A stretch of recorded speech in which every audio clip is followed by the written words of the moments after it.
Hey, folks.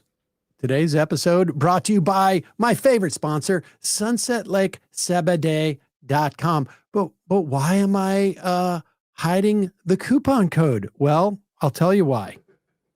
Our friends at Sunset Lake know it's not easy to feel thankful these days. So they wanted to extend their thanks to this show, our amazing listeners, and a special shout out to Brian for the lifted tea love. Oh, thank you. I didn't make that up.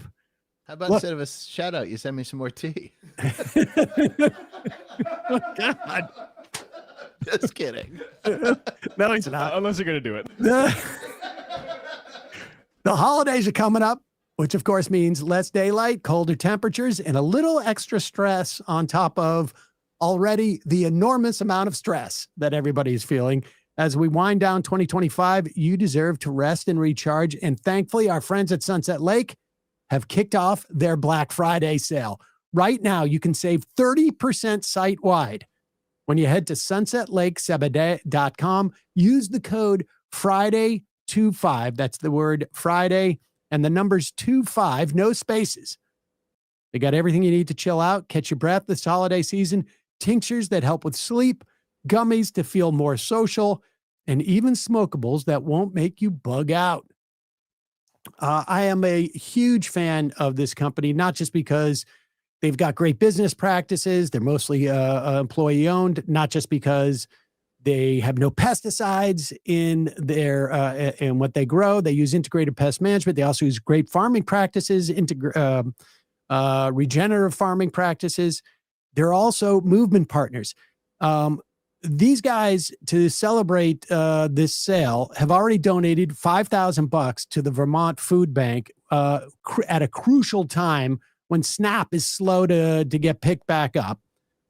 They have donated tens of thousands of dollars over the years that we've worked with them.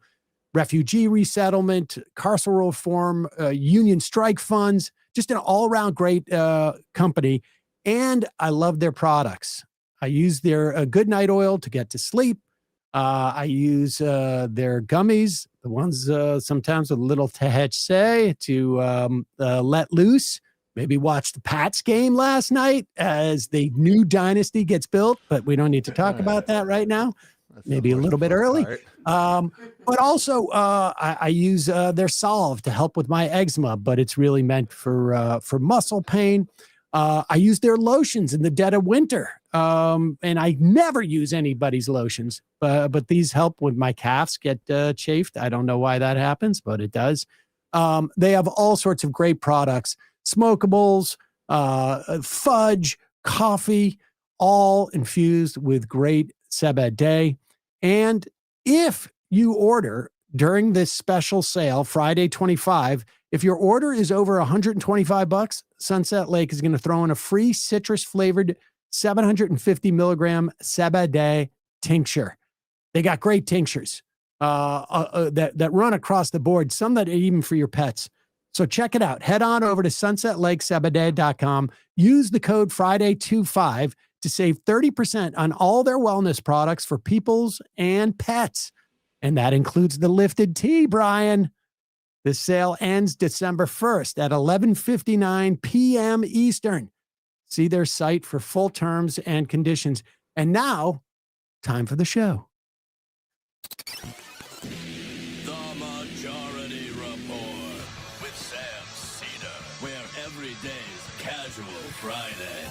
That means Monday is Casual Monday, Tuesday, Casual Tuesday, Wednesday, Casual Hump Day, Thursday, Casual Thurs, that's what we call it, and Friday, Casual Shabbat. The Majority Report with Sam Seder.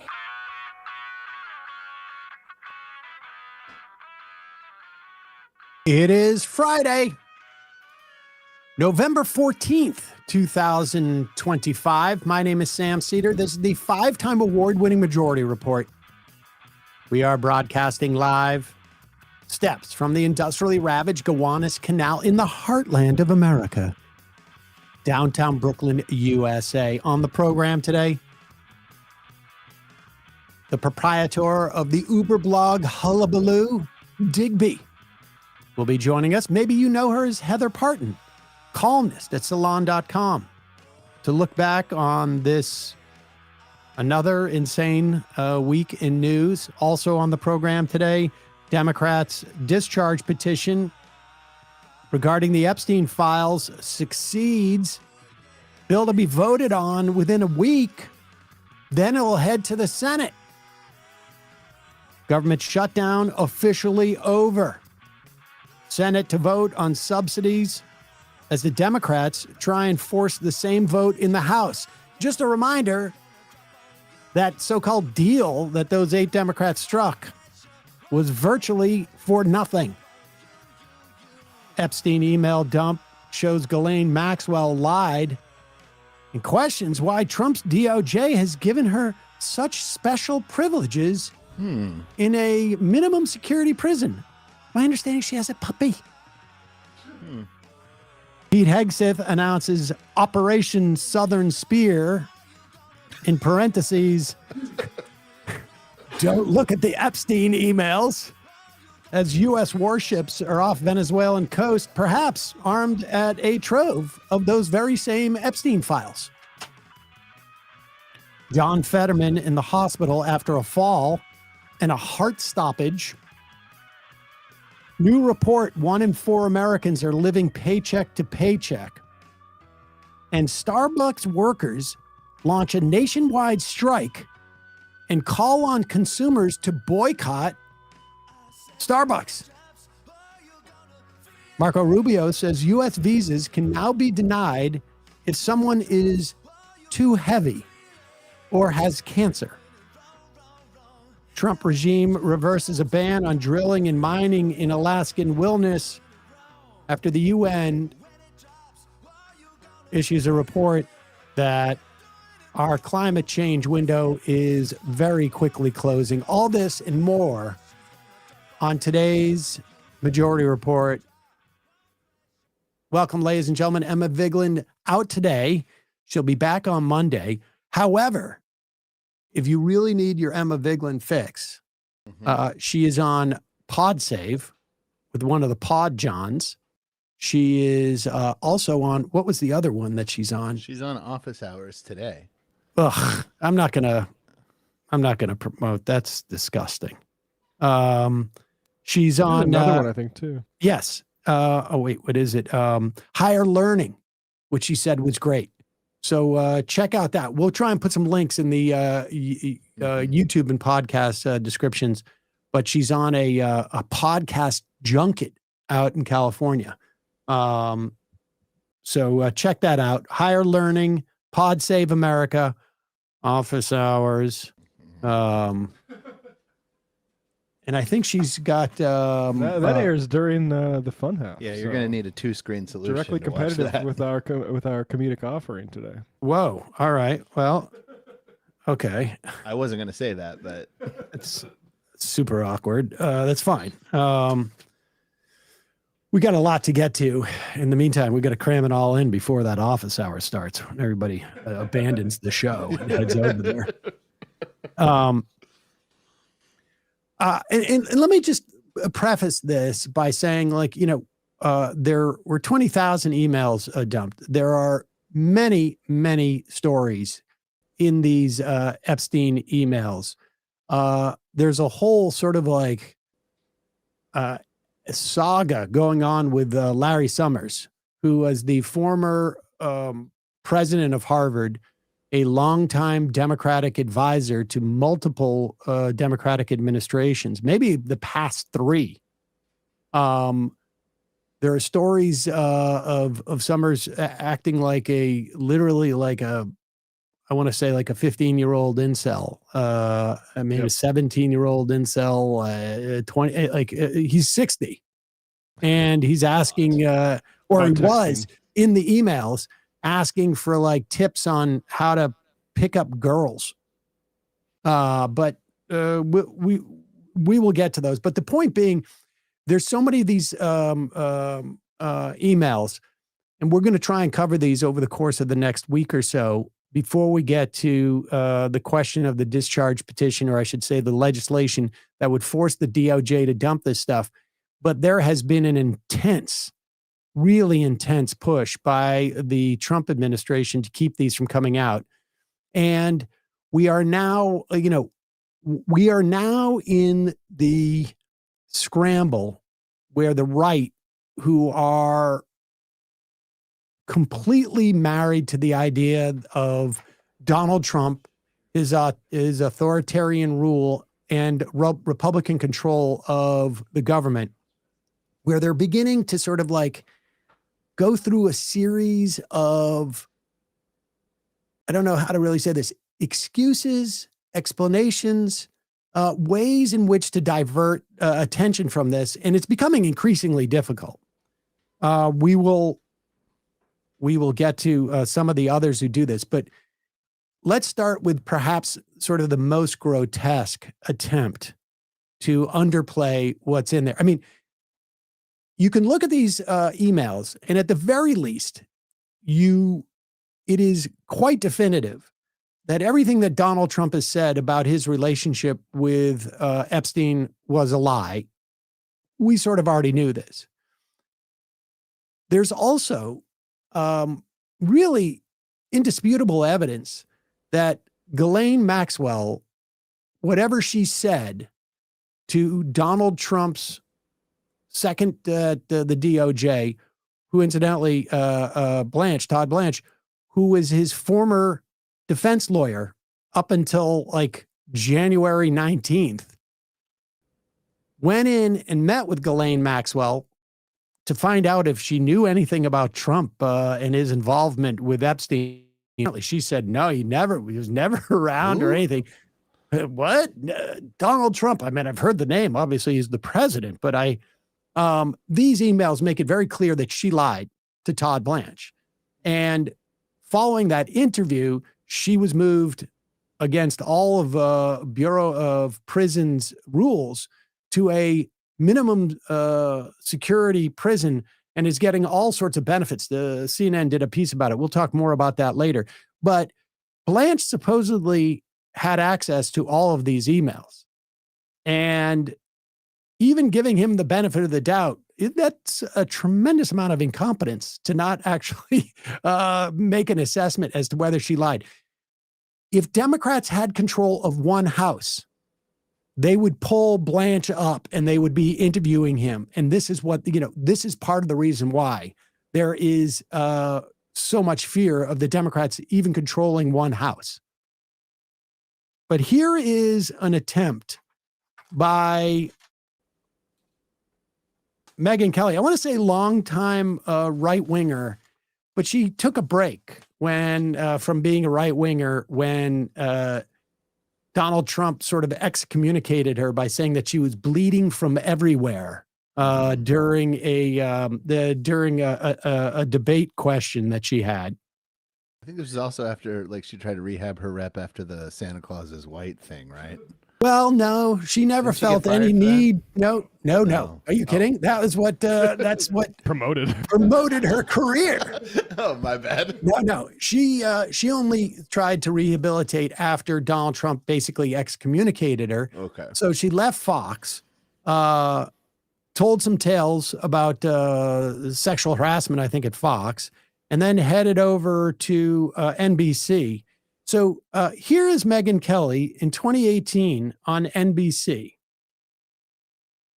You feel as a victim. You feel a victim. To people who are going to be out there, because some are going to judge and say you were 15, you were 16, you were 17, you were a willing participant. Again, the legal age of consent in California is 18, so there's no consenting for a 14 or even a 17-year-old in these circumstances. Okay, there she is talking about. I guess Scott Baio was accused of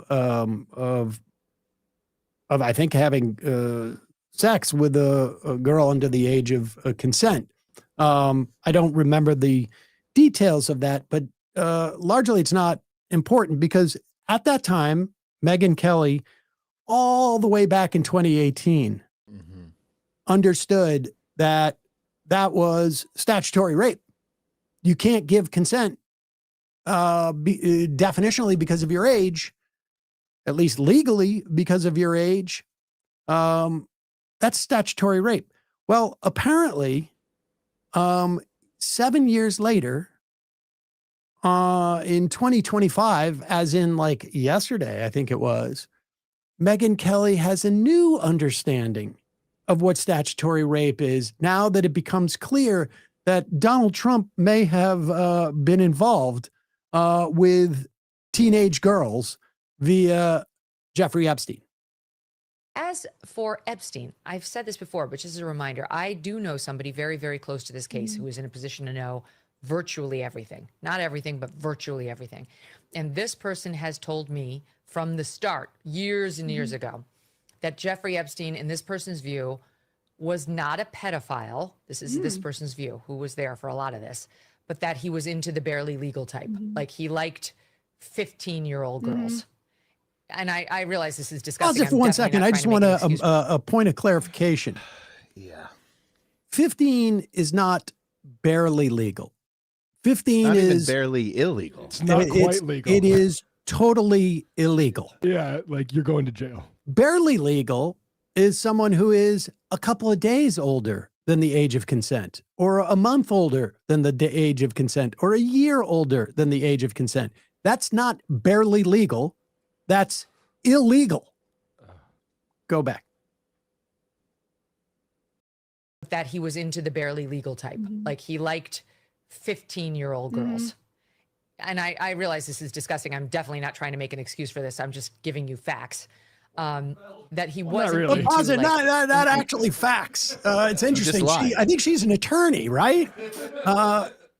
She doesn't know what facts are. So, in fact, what she is doing is she is trying to make excuses. She's trying to make excuses, but trying not to own it. That I just want to make that clear. Go back. 15-year-old girls. And I realize this is disgusting. I'm definitely not trying to make an excuse for this. I'm just giving you facts. That he wasn't into like 8-year-olds, but he liked the very young teen types that could pass for even younger than they were, but would look Sounds like he liked legal to a passerby.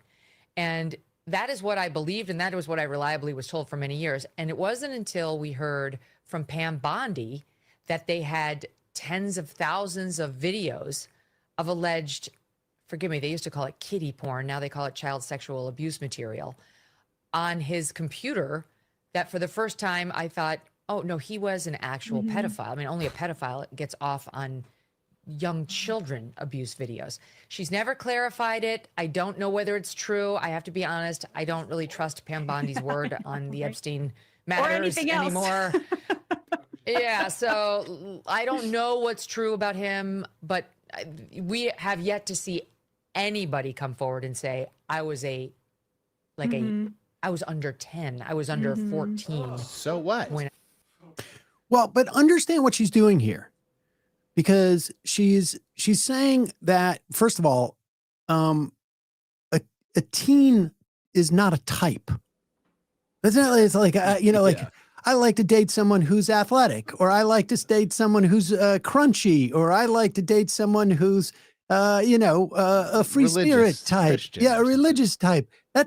Teen is not a type. That's not a type. A red flag. It's a massive red flag. But understand what she's doing here. She is willing to sort of entertain the notion that Epstein may have been a real pedophile. But she's pretending that she's talking about Epstein. And the fact is, at the end of the day, this is not about Epstein. It's about Epstein's relationships with other powerful people who may have engaged in this stuff. And so what she's doing is she's trying to use Epstein as a way of redefining what statutory rape is, what pedophilia is. And why would she be doing this? Is she doing it for Epstein's benefit? Is she worried about Epstein's legacy? No, she is beginning a project that I wasn't sure if they would ever do this, although I'm sure that at times we joked about it, where they want to basically redefine what pedophilia, what statutory rape is, in the event that one of their favorites, like Donald Trump, is found to have engaged in that stuff. And that's what's going on. There's going to be a whole barrage of ways in which they deflect from this. And it's going to be important to sort of call it out when we see it. I don't know how many people are going to buy that. I don't know who she thinks she's kidding there.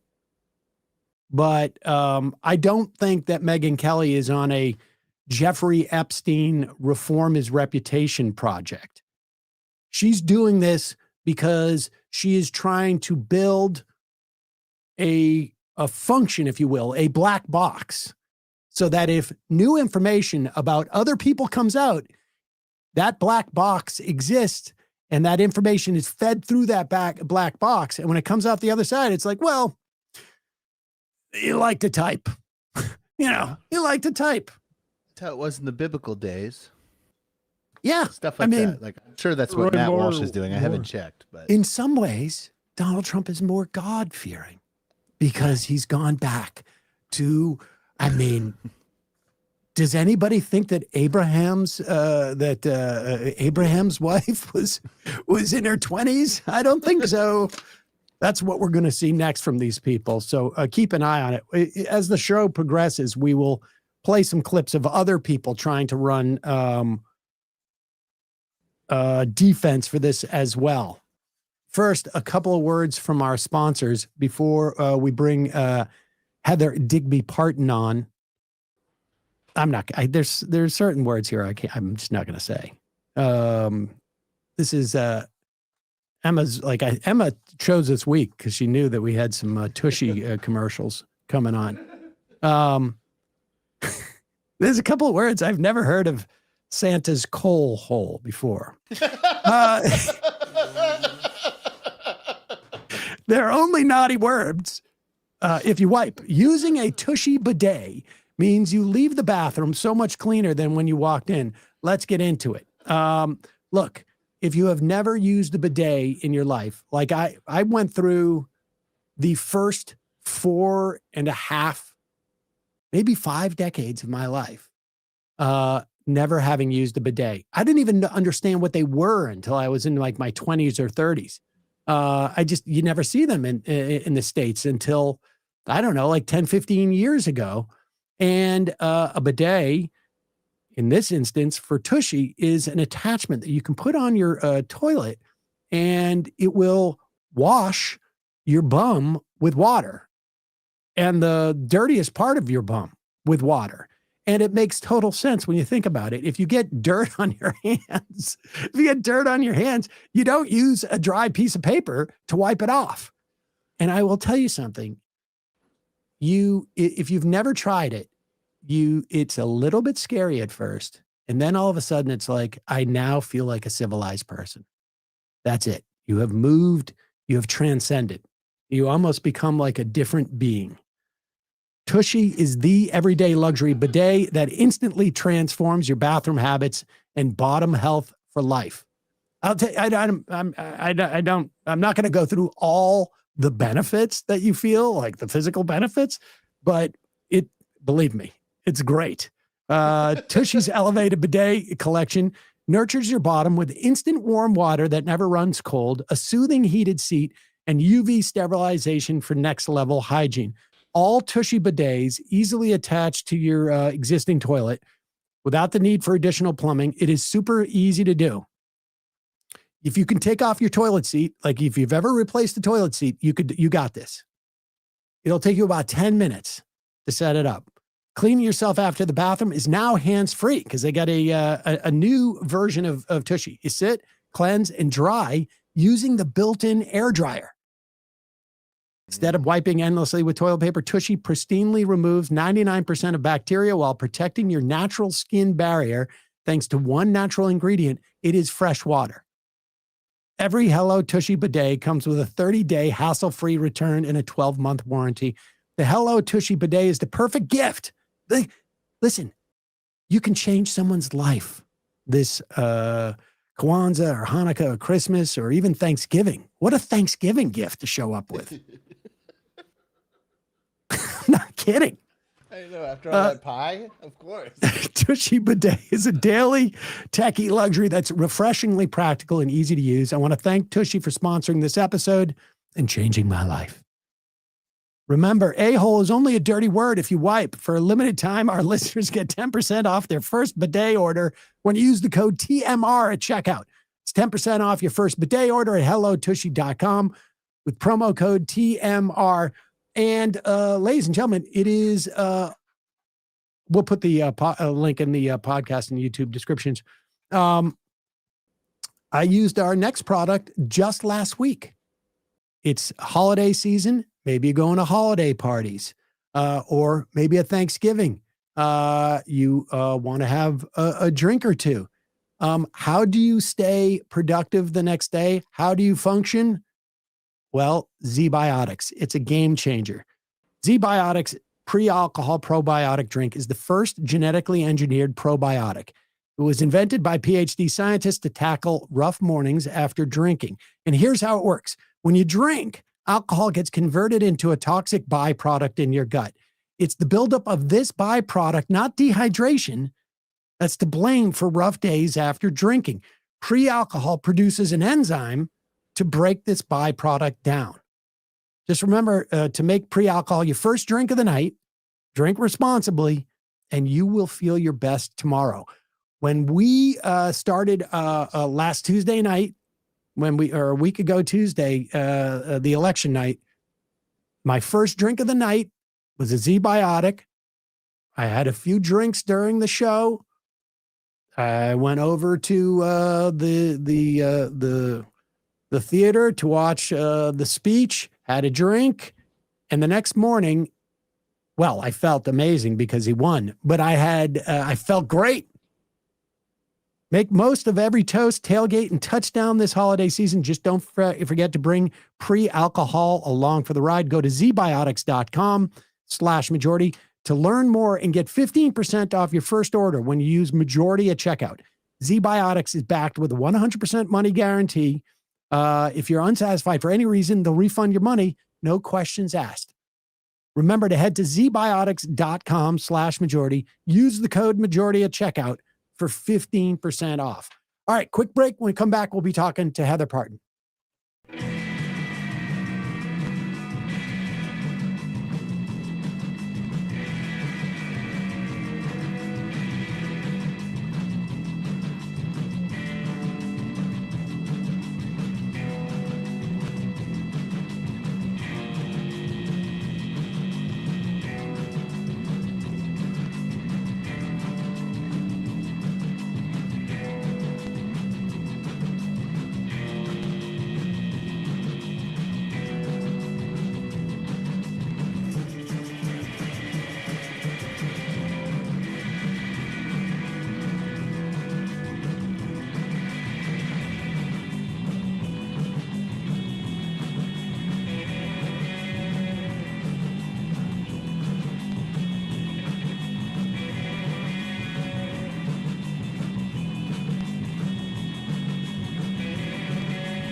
We are back, ladies and gentlemen. Emma Vigeland out today.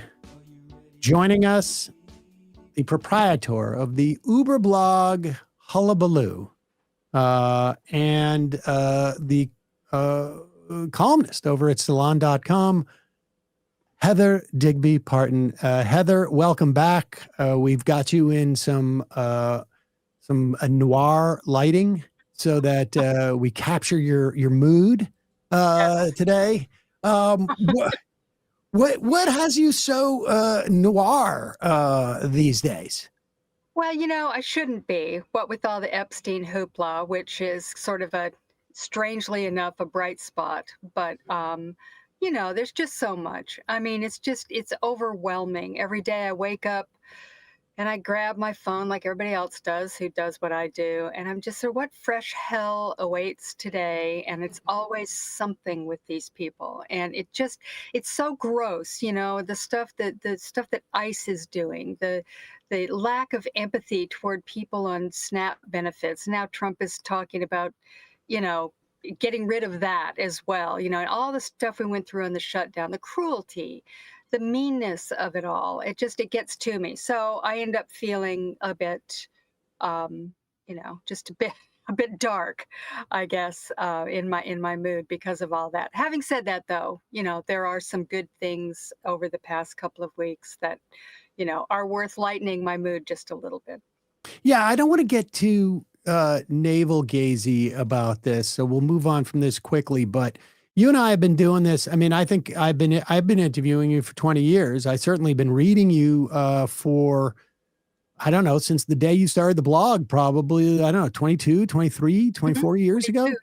And the amount of political news that is relevant, right? I mean, on any given day, we have, we're at the break. Usually we just sort of confer briefly about what we're going to talk about. And, we could be on the verge of a war, I guess, with Venezuela, which has been largely under the radar. We've killed over 80 people now unilaterally by blowing them up in boats that barely makes a headline now. It's just sort of like, page 7, a little brief, Hegseth announced we killed 6 more people today for both dubious reasons and completely illegal ones. Like, even if their excuse about it, that they're narco drug, terror,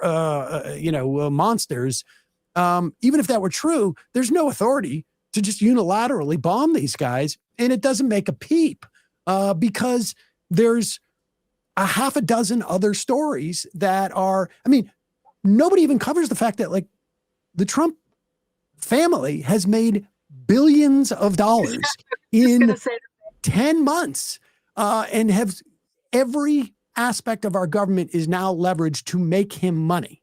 And it's completely like a mob project. And then, with the people cracking heads on the street with the, and it's, today at the beginning of the show, it's like, okay, how do we even go forward in covering all of this stuff? Because it all is pretty relevant, both in terms of like the destruction of our government, the immiseration of our people, and what might get us out of it. Yeah, exactly. No, you're absolutely right. I mean, it is overwhelming. And I mean, I just wrote a piece yesterday that'll go up on Salon over the weekend about the pardons and commutations, as well as the punishment of enemies. That alone, that level of abuse of the Department of Justice and the pardon power is, I mean, nothing. I mean, as Trump likes to say, we've never seen anything like it. And we never have. I mean, there's been abusive pardons before, and there have been, Richard Nixon tried to leverage the Department of Justice against his enemies. But this is it's a full system that they've developed for doing this now. And you have these crazy people throughout the administration, and God knows how many people we don't know about that they've just stuck in that are going to be there for God knows how long before they're discovered, that are just devoted to this project of rooting out Trump's enemies and rewarding his friends. And it's a full blown autocracy, kleptocracy, oligarchy. I mean, the whole thing is happening right there. And it's so big that it's hard to wrap your mind around. We just sit here and try, like you say, just trying to cover it, much less trying to analyze what the whole thing means or what how to deal with it or what the prospects are for it collapsing or the Democrats, somehow rising from the ashes. I mean, it's a lot. It's a lot. And I hear, there are a lot of people that I know in my real life who are just saying, I can't keep up. I can't Yep. do it. And that scares me because, you kind of have to. I mean, if everybody doesn't do it, that's one reason why the No Kings protest kind of made me feel a little bit better because it was huge. And it just showed me, just being among people, they're just ordinary people. They're not like political, anything. They were just ordinary people, at least in the groups that I was with. And I realized that, okay, people may not be paying super close attention like I do because it's my job. But they know they're getting it. They're getting what's happening. So, and then of course the election results kind of validated that as well. Yeah, those, I mean, the election results, I don't remember a time where Democrats won so many seats that, or I should say, lost seats that they weren't meant to lose by 10 or 15 points. There are some places where a Republican is going to win regardless of what the situation is. But there was, I've never seen the board sort of run like that. And then days later, like there was enough time for the smoke to clear. We see 8 Democrats in the Senate vote with Republicans to end the government shutdown by passing a continuing resolution that both got rid of a lot of hemp production that was snuck in there by Mitch McConnell and his $800,000 worth of liquor lobbying money, and a provision to basically pay half a dozen senators $500,000 because they were investigated about January 6th. And give me your sense of what that's about. I mean, it's, look, it's not just those 8.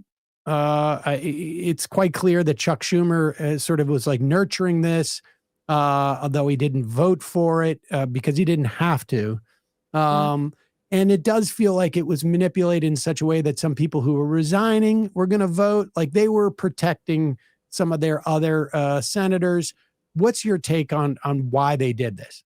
Well, there's no doubt about that. And it's not the first time. I mean, we've observed this over the years, that when there's something sort of unpopular with the Democratic base that needs to be done, they find a way for the people who are safest in that situation to, they'll take the bullet and they'll do it in order to spare their brethren the pain of having to face their constituents with a vote that they, wanted to take but would be unpopular.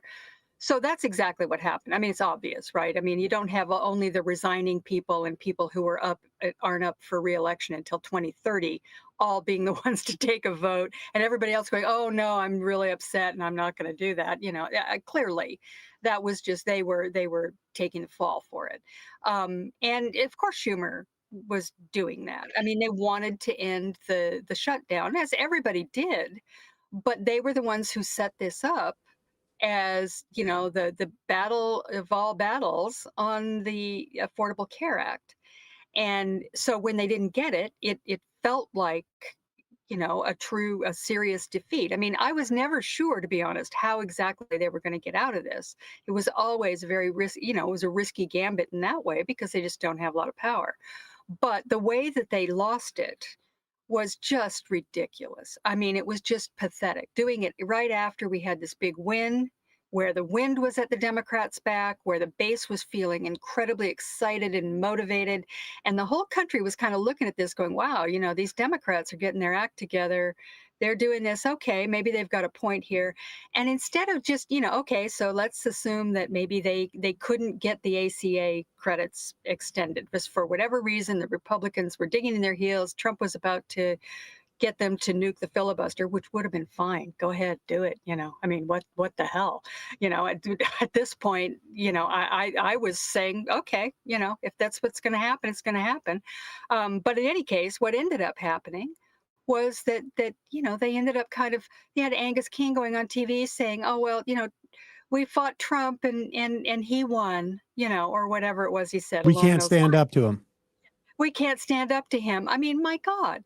And instead of doing something like, I remember Brian Beutler wrote a piece the other day where he was saying, look, there are ways to lose well. One of them would have been to say, okay, all right, we got to get people fed and we're going to have to get the airplanes moving, which was one of the big reasons why they felt they had to get it, because the airline thing was happening. But we got to do that. There's just, we're behind in a rock and a hard place. But guess what? You get 1 month. That's all you get. And we'll give you 1 month of a continuing resolution. And, we're going to keep talking about this. And then we might give you another month. And then we'll give you another month. And that's how it's going to go, because we can't trust you people. This rescission thing, we make a deal with you, you come back and stab us in the back and just say, no, we're not going to do it. So we can't trust you. So this is how we're going to do it. And, obviously the Republicans needed to end the thing too. They were taking heat. They were getting blamed for it. And that might have worked, but it would have shown some strength in the situation at least. So I don't know if that would have worked, but there were other ways to do it that would have been better than just having a bunch of, retired people and some sort of no-name moderates. I mean, well, he won and we just have to go along with it. And all the other ones kind of raising their fists and going, oh, we didn't want this at all. This isn't what we were looking for. So it was lame. And the only thing that's saving them is Epstein. Yes. Because, that came along at the right moment to just completely change the story. And they may get lucky here. And the base may be, excited enough about that particular development that some of the sourness goes out of that. I want to turn to the Epstein thing in a second, but I want to just dig in a little bit more on that dynamic of why they did it. Because like you say, I think the real key was what you said about the filibuster, because Donald Trump was beginning to really aggressively pressure them to get rid of the filibuster. And they were being blamed for the shutdown, the Republicans. The Democrats had just come off of an incredibly strong showing. The filibuster, I think that this was the the establishment of the Democratic Party within the Senate establishment. Chuck Schumer and the Mark Warners, who didn't vote for that, oddly, and some of the others. They, I think, are very, very afraid of a situation without a filibuster. And, they look down on the horizon and they're looking at the Senate races. If the Democrats pick up any seats, all of the people who have said this, I think, have already committed. Well, we'll see who wins in Maine, but in Nebraska, he would caucus with the Democrats. There's a lot of candidates out there who are saying, let's get rid of the filibuster. Mm-hmm. And I think there is a real fear amongst these Democrats that the filibuster goes away, because that is going to empower the more progressive side of the Democratic Party. And, I think from my perspective, I think yours, yours too, let's get rid of the filibuster and make people own their votes. Like, make them own. There's no more pretending what they stand for. Make them own it and stop having this sort of like deus ex machina to step in and stop progressive change from happening. Or for that matter, really horrific conservative change, because people, we just got to bet. Exactly. And we just got to bet that people are going to, want to live in a country where there is a SNAP, where there is, a USDA or an FDA, or, let the American public see what the parties actually stand for. Yeah, I couldn't agree more. And of course, we've been talking about this for a long time, because as everyone knows who studied the issue, the filibuster works against progressive progress. Progressives are the ones who want to do things. They want to make the government, work for the people. They want to make it do things, create programs. And, that includes, sometimes raising taxes on rich people and things that, a lot of these people who are beholden to special interests don't want to do. But it works for the conservatives. I mean, look, all you have to do is look at it this way. Look at what happened during Biden's term. He managed to, pass quite a bit of pretty good legislation. Much of it's being rolled back now by Trump, but it was pretty good. We were, but it was so hard fought and was so pared down and whittled away because of two senators, both of whom were, conservative divas, people who were, right there on the cusp of being Republicans. And this goes all the way back as long as I can remember. Yep. It's always a few right there in the middle who are basically saying no. And the filibuster was what worked to make that happen. They couldn't get past the filibuster. Now, Biden and the Democrats managed to get some stuff through anyway. They persuaded those two to vote for some stuff, but it wasn't what could have been. It wasn't the kind of big legislation that should have been possible under those circumstances, especially coming out of a crisis like we were in coming out of the pandemic. But that just proves what it is. It's always a couple of conservatives. Remember, I don't know if you remember back in the 90s, maybe this is before your time, there was a guy named David Boren who was from Oklahoma. And there he was every single time, just standing in the way of doing anything that was decent in the U.S. Senate. You had, Ben Nelson of Nebraska. Now, remember the Cornhusker kick during the Obamacare, Sturm und Drang that we went through. So it's always been that way, and we know that. So, this is what the people in the Democratic Party who are beholden to, the kind that we don't want to tax rich people too much, and we don't want to have to do anything too dramatic or anything too extreme to help people, because that might upset the golden goose here that we've got going. So they want to keep that filibuster in, and I think you're absolutely right. I mean, I was watching that so closely because I'm sitting there thinking, go ahead, nuke the filibuster. And there's a reason why the Republicans didn't want to do it, because they didn't want to attach their name to all the garbage that Trump was going to make them do. And they didn't want to have to own that stuff. And, I'm going, yeah, let them own it. Trump wants their names on all of this. And we've got an election coming up here next November. I'd like to see them do it. Go ahead, pass it. I mean, can things really be that much worse if they pass it, or if Trump just does one of his executive orders? I don't think so, except it'd be worse for them. That's because all. they'd own it. And I will say, when Trump would talk about getting rid of the filibuster, it was only in the context of changing voting laws in some way to help him empower. Because your point about what legislation Democrats would pursue versus Republicans, the bottom line is that once Republicans get their tax cut, their legislative agenda is over. They have nothing else. They don't want to create a healthcare system. They don't want to create anything. And Trump would have had them going in there and saying a national voter ID law and all these type of things that I think they all know sort of unleash the worst elements in their party. And they know that is untenable for them to win elections if the worst, if they have to own the worst impulses. That's why in the House, they get rid of their tariff authority so that Trump can go do these tariffs. And they're just we don't have the ability to do anything about it anymore. And so I think people should understand that, because we are fighting a massive war on one front, but people should be aware that there's another front that maybe we cannot dedicate resources to as much as we would want in this very moment, but that front exists. And that is because, look, Chuck Schumer's fighting a two-front war, and one front is ostensibly the Republicans, and the other is essentially the progressives in the Democratic Party. And this is one of the ways that he does it. And so I think people need to be aware of that going forward. But let's talk about the thing that may end up at least limiting the conversation of that, and that is the Epstein release that we saw. There's two things happening.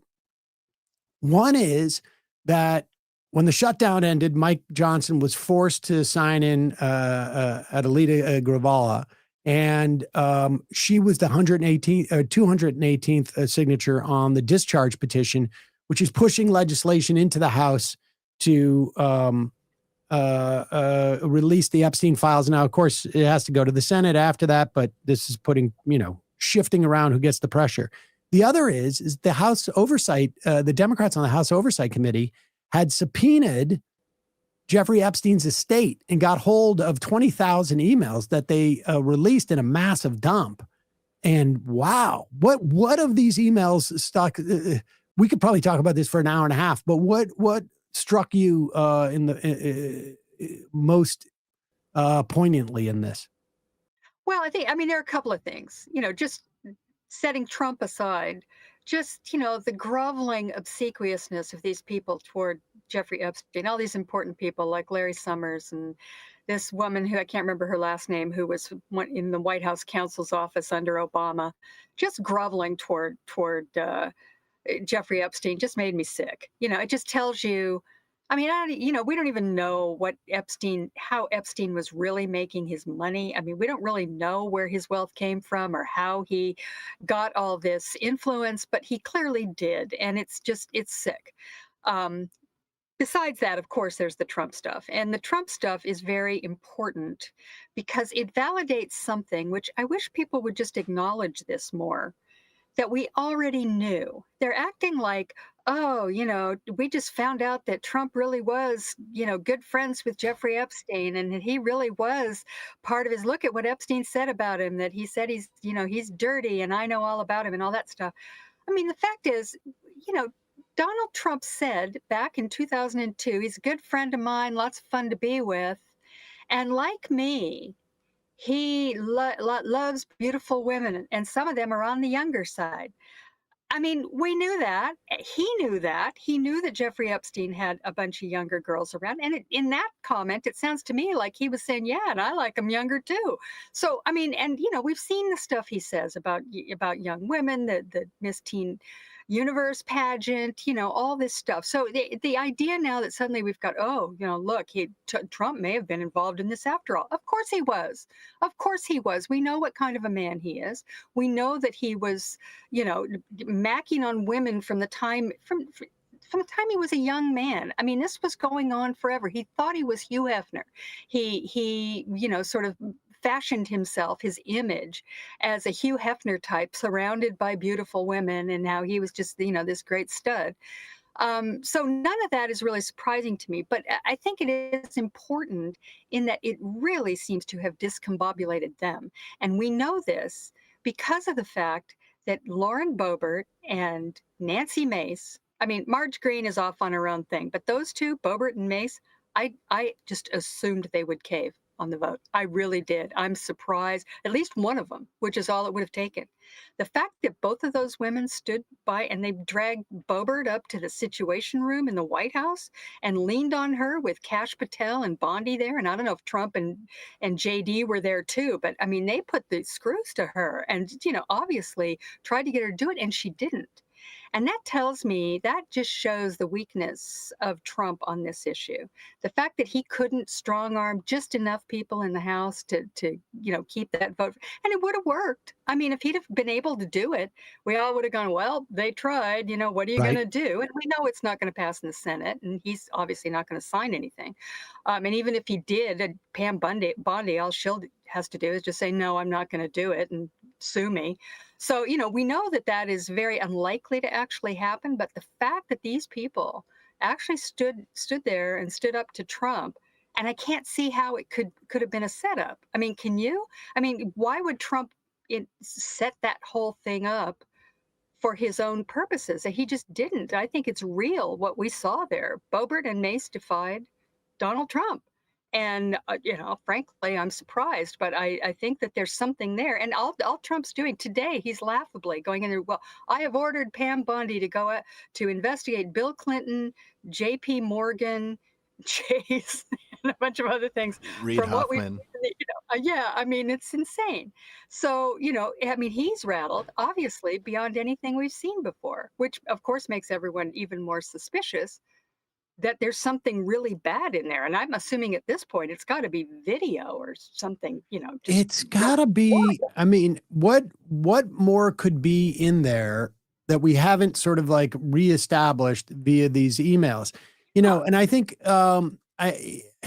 there the it is I've just found it fascinating, both like the Trump strain of these emails, and then just sort of like everybody else that Epstein sort of seems to have had relationships with. I mean, the irony is like there doesn't seem to be any like real the same level of sort of bombs when it comes to Democrats. At one point, I think Epstein says that Hillary Clinton was having an affair with Vince Foster. He implied that in one of those emails. He has emails with Larry Summers, who, yeah, I mean, you might as well be saying, I don't know, JFK had an affair with Marilyn Monroe. I mean, like, it's not super relevant these days. Larry Summers, I think, I think he's done in Democratic politics now. Maybe he already was, but thank goodness. I mean, he was a very difficult, but he's done not just in Democratic politics, but I think he's done in politics.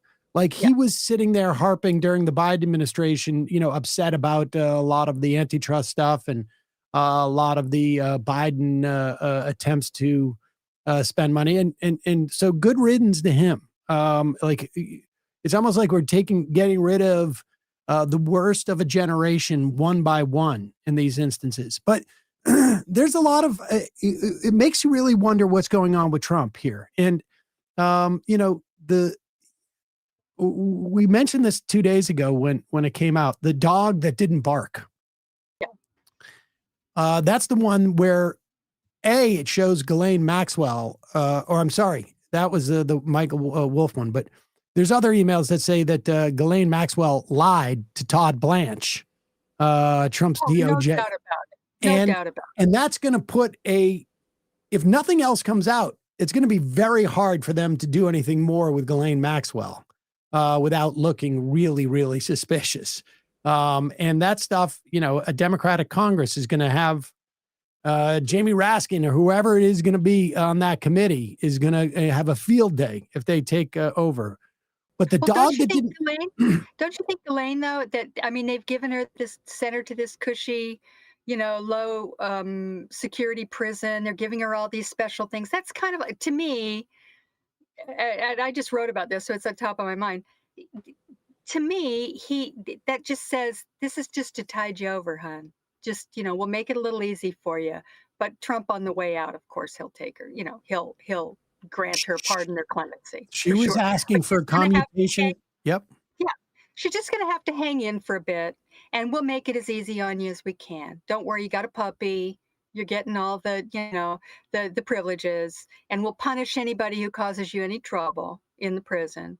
And you just hang in there, hon. We got you. We got you. I really think that's what's happened. It's a total deal for her. And in the emails absolutely validate the fact that she lied her ass off to Todd Blanche, or she and Todd, wink, wink, nod, nod, as they were recording their interview. I mean, I have no doubt that Todd knew exactly, that Blanche knew exactly what was going on there. It's also interesting to see how far into the prison Donald Trump has the ability to project power into. Interesting. Right? I mean, if you could do it in one prison with one prisoner, maybe you could do it in another prison with another prisoner. Yeah. I mean, you have to wonder. Even Ghislaine said that she thought that Jeffrey was, was taken out in prison. So I wonder. I mean, it does make you, he's got a lot of power and he's not afraid to use it. So let's just put it that way. And there are people that he knows who are willing to carry out his orders under the understanding that if anything were to ever happen, that they were found out that he has the plenary power of the pardon. So, and that's going to be something going forward with Donald Trump we're going to have to deal with, because this guy was given immunity for his official acts. He has the power to pardon anybody that he wants to for any reason, and he's showing it day in and day out. He pardoned the Binance guy, who, is basically stuffed a couple $1 billion in his family's pockets. And he has no shame, no, hesitancy. He just does it. And so anybody that needs to do something to help Donald Trump, and Ghislaine probably knows that too. Yep. I don't. Getting back to that, the dog that didn't bark. Yeah.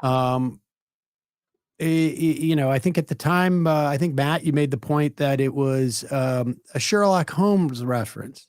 And Epstein was a pretty literary guy. And the dog that didn't bark was basically a dog that knew the truth.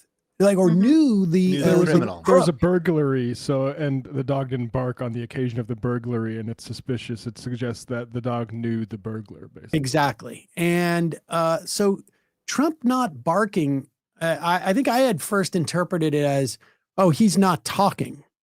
Mhm. But it's also that if you read it over carefully, it seems this is after Epstein. There had been I think it was in the BBC, a documentary about him. This is leading up, to his first conviction. And the question was why hasn't Trump spoken out about this? Mhm. And I think the implication is that he may not have spoken out about it, not because he was protecting himself, because remember, this is 2011. I mean, Donald Trump is still going on Howard Stern, basically saying horrible things. But more so because maybe Trump was the person who provided information on Jeffrey Epstein. You'll recall that when questioned about this, Mike Johnson first came out, remember, for a day, had let it hang out there. Yeah. Trump Yes. was an FBI informant. Mhm. And so one wonders if Donald Trump was somebody who sort of fingered Epstein in that case, provided evidence or information to the FBI, and because he knew exactly what was going on there, and maybe got protection himself in that instance. Yeah. I mean, are you suggesting that Donald Trump would have done something vengeful against Jeffrey Epstein? Like, for instance, beating him out on a big real estate deal where he ended up getting a vast profit from the house that he ended up beating Epstein over by selling it to a Russian money launderer? I don't think Trump would do anything like that. He's just honest as the day is long, and he would never do that. Now, the idea of him being an informant is very interesting because, informants tend to have protection. They get immunity for whatever crimes they were involved in. So, and, that whole deal, the sweetheart deal that Epstein got in 2008, the first time he was indicted and actually prosecuted and convicted, is just unbelievable. It is an unbelievable breach. And the fact that Trump then put the prosecutor who concocted that deal into his cabinet is beyond belief. It's so interesting because, this is one of the aspects of this story that I hadn't really followed that closely until recently as it's come back. There was a federal prosecution getting ready to go on Epstein. And it was thorough. They looked at the money. They looked at everything. And the money is one of the untold stories about it. Nobody really understands it. But they looked at it. The prosecutor there had it all ready to go. We've never seen that. I can't remember what they call it. It's sort of a draft indictment, I guess. And they just absolutely deep-sixed it and went for a state charge, and then we know what happened. He pled guilty, and he got he got to leave in the daytime and come back at night and have slumber parties with the guards, I guess, at the jail. It was absolutely unbelievable that happened, and just an incredibly weird coincidence that Trump then rewarded that prosecutor who put together that deal by putting him in the cabinet. Hard to believe. It is hard to believe. And I'll say also, one of my sort of like pet theories about Trump in the run up to the 2016 election and the October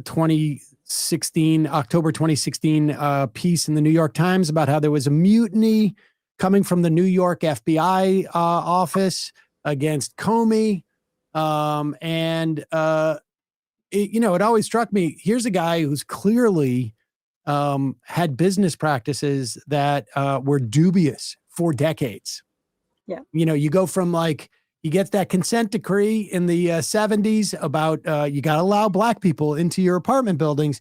And then he's basically untouchable, or untouched, I should say, for years and years. And then you have an FBI office in New York that is very, very protective of Donald Trump, and has a relationship with Rudy Giuliani, who Trump also did. And you start to wonder, and had a special advisor in Felix Seder, who was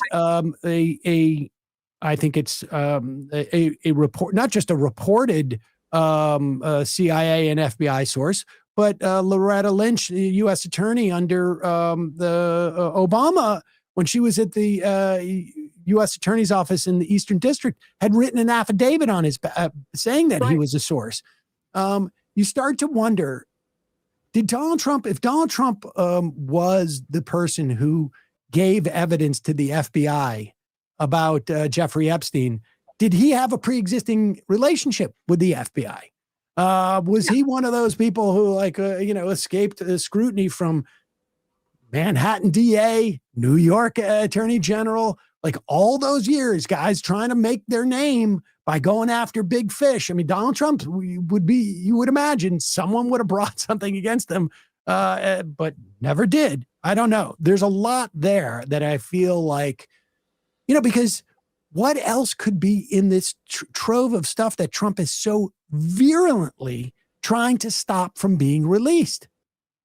That's the thing. I mean, it's a crazy way to be dealing with this. I just saw somebody, I can't remember, it was Michael Smirkonish or one of those guys on cable, going, well, there's been no evidence that Donald Trump did anything wrong. He didn't do anything wrong.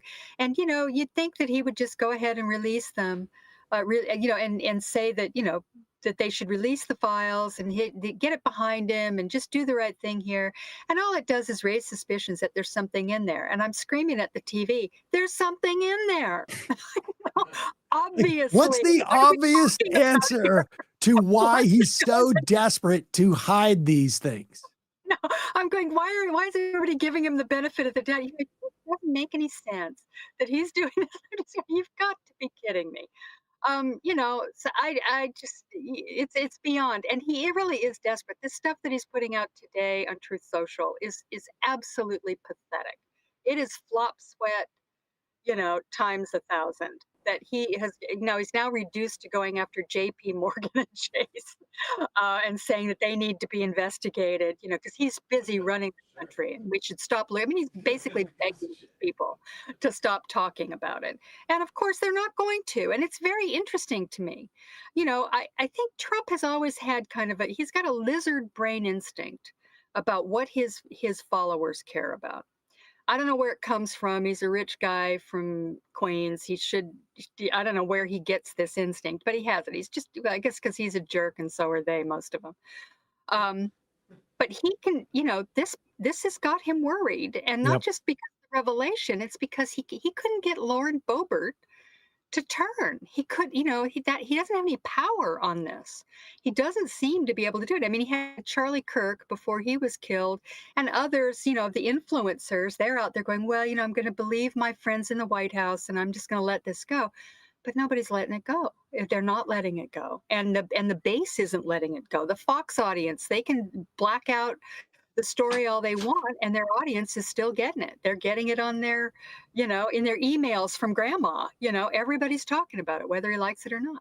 Let's play a clip from Ben Shapiro. We played a clip earlier in the show of Megyn Kelly beginning to define away the problem with Epstein liking teenager types, as in 15-year-olds. And, my point was like, she's constructing an excuse not for Epstein because Epstein's dead. She's constructing sort of like a machine to exculpate Trump if that turns out to be the situation. Here is and by the way, just before you do, I just want to add something. The person she was talking to on her show, I don't know if you showed the clip of her answer. Her answer was, well, Epstein may have liked those young guys, but when they aged out, that's when he would send them to his friends. Right. It's like, okay. So that was Batya Ungar Sargon, by the way.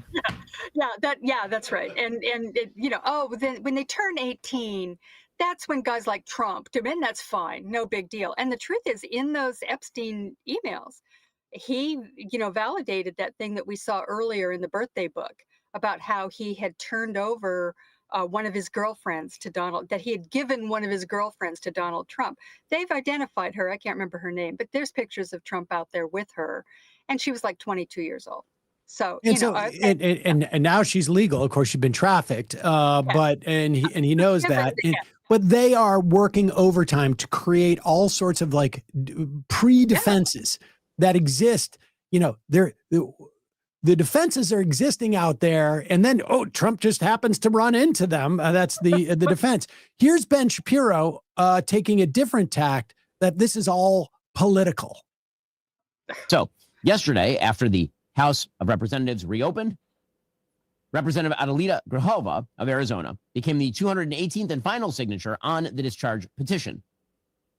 She joined all the other Democrats, as well as 4 Republicans, including 2 who hate President Trump and would like to destroy his presidency. That'd be Thomas Massie and Marjorie Taylor Greene, as well as Lauren Boebert and Nancy Mace. Okay. First off, like, they're doing it because they hate him and they want to ruin his presidency. Really? Well, let's just assume that's the case. Why would this ruin his presidency? Good question. I mean, he's accepting the premise that there is something there that is incredibly damaging to Donald Trump. What could that possibly be at this point? Like, his friendship with Bill Clinton. Yes. He was out like, I liked Roy Cohn. Like, what is it what secret could there be that would ruin Donald Trump's presidency? I'm not even convinced that if the worst of the worst is in there, that it would. But Ben Shapiro seems to be making the argument that there's something in there that's going to ruin his presidency. And he doesn't really realize he's admitting that. And as well as not really explaining Mace and Boebert's issues as well. But it's interesting to see that like they're trying to make this political, but again, they can't seem to escape it. Let's play this clip of Massey and Kana. This is number 9, talking about the pressure that the White House has applied to him. And again, he could hate Donald Trump, but why would he think there's something in there that would destroy Donald Trump's presidency? I mean, what could that possibly be? Wait, I got to give credit to Lauren Boebert to walk into the White House, the center of power, the free world, really, and to sustain that and to come back out and to be solid, and also to Nancy Mace and Marjorie Taylor Greene. There was all the speculation that they might take their names off, and they never did. So it's not a hoax. It's not a moot point. It is a very serious thing. There are 1,000 victims, and there are survivors who have had a press conference with Ro Khanna and I. And that's what we're fighting for, justice for them. Did y'all talk to them at any point during this, as the White House was making clear they were targeting these members? I talked to them. I don't want to say which one I had this conversation with, but one of them was told, we can't let Massey have a win. How petty is that? I mean, this is more than about political wins. It's about getting transparency and justice, which, by the way, this administration promised. You have the vice president, J.D. Vance, you have the AG, you have the FBI director. They've all done a 180 on this. So the White House said to one of these members that they didn't want you to have a win here. That's correct. I mean, do you buy that? Do you buy that the reason why they're fighting so hard is they don't want Massey to have a win? No, I do not. I had heard that before, that he didn't want Massey to have. I mean, I heard it, I don't know, a couple weeks ago, that he was upset about that. But of course not. Of course, that's not the reason. That's ridiculous. I mean, Trump is petty, no doubt about it. But this is, insane. And by the way, Massey got the win. So it didn't work. If that was it, Trump just proved that he has no juice left whatsoever, because he can't even, persuade one House member, some of his most fervent supporters. I mean, Nancy Mace is a lunatic, and he couldn't get her over. I mean, I was shocked by that. So I'm sorry, that's of course ridiculous. I mean, petty, yes, but that's even beneath Trump. You know I how he think. could also denied Massey a win is just release it on his own. Yeah. And then Massey's just sitting there like, we don't need you, Massey. I have a feeling the entire White House apparatus is not sort of functioning just to prevent Thomas Massey from getting a win. Like, as if he's like on the precipice of like, winning the presidency. Thomas He's a Massey. real rival. And it's funny because the the fact that these guys are so determined to keep this quiet, the DOJ, they know what's in those files, right?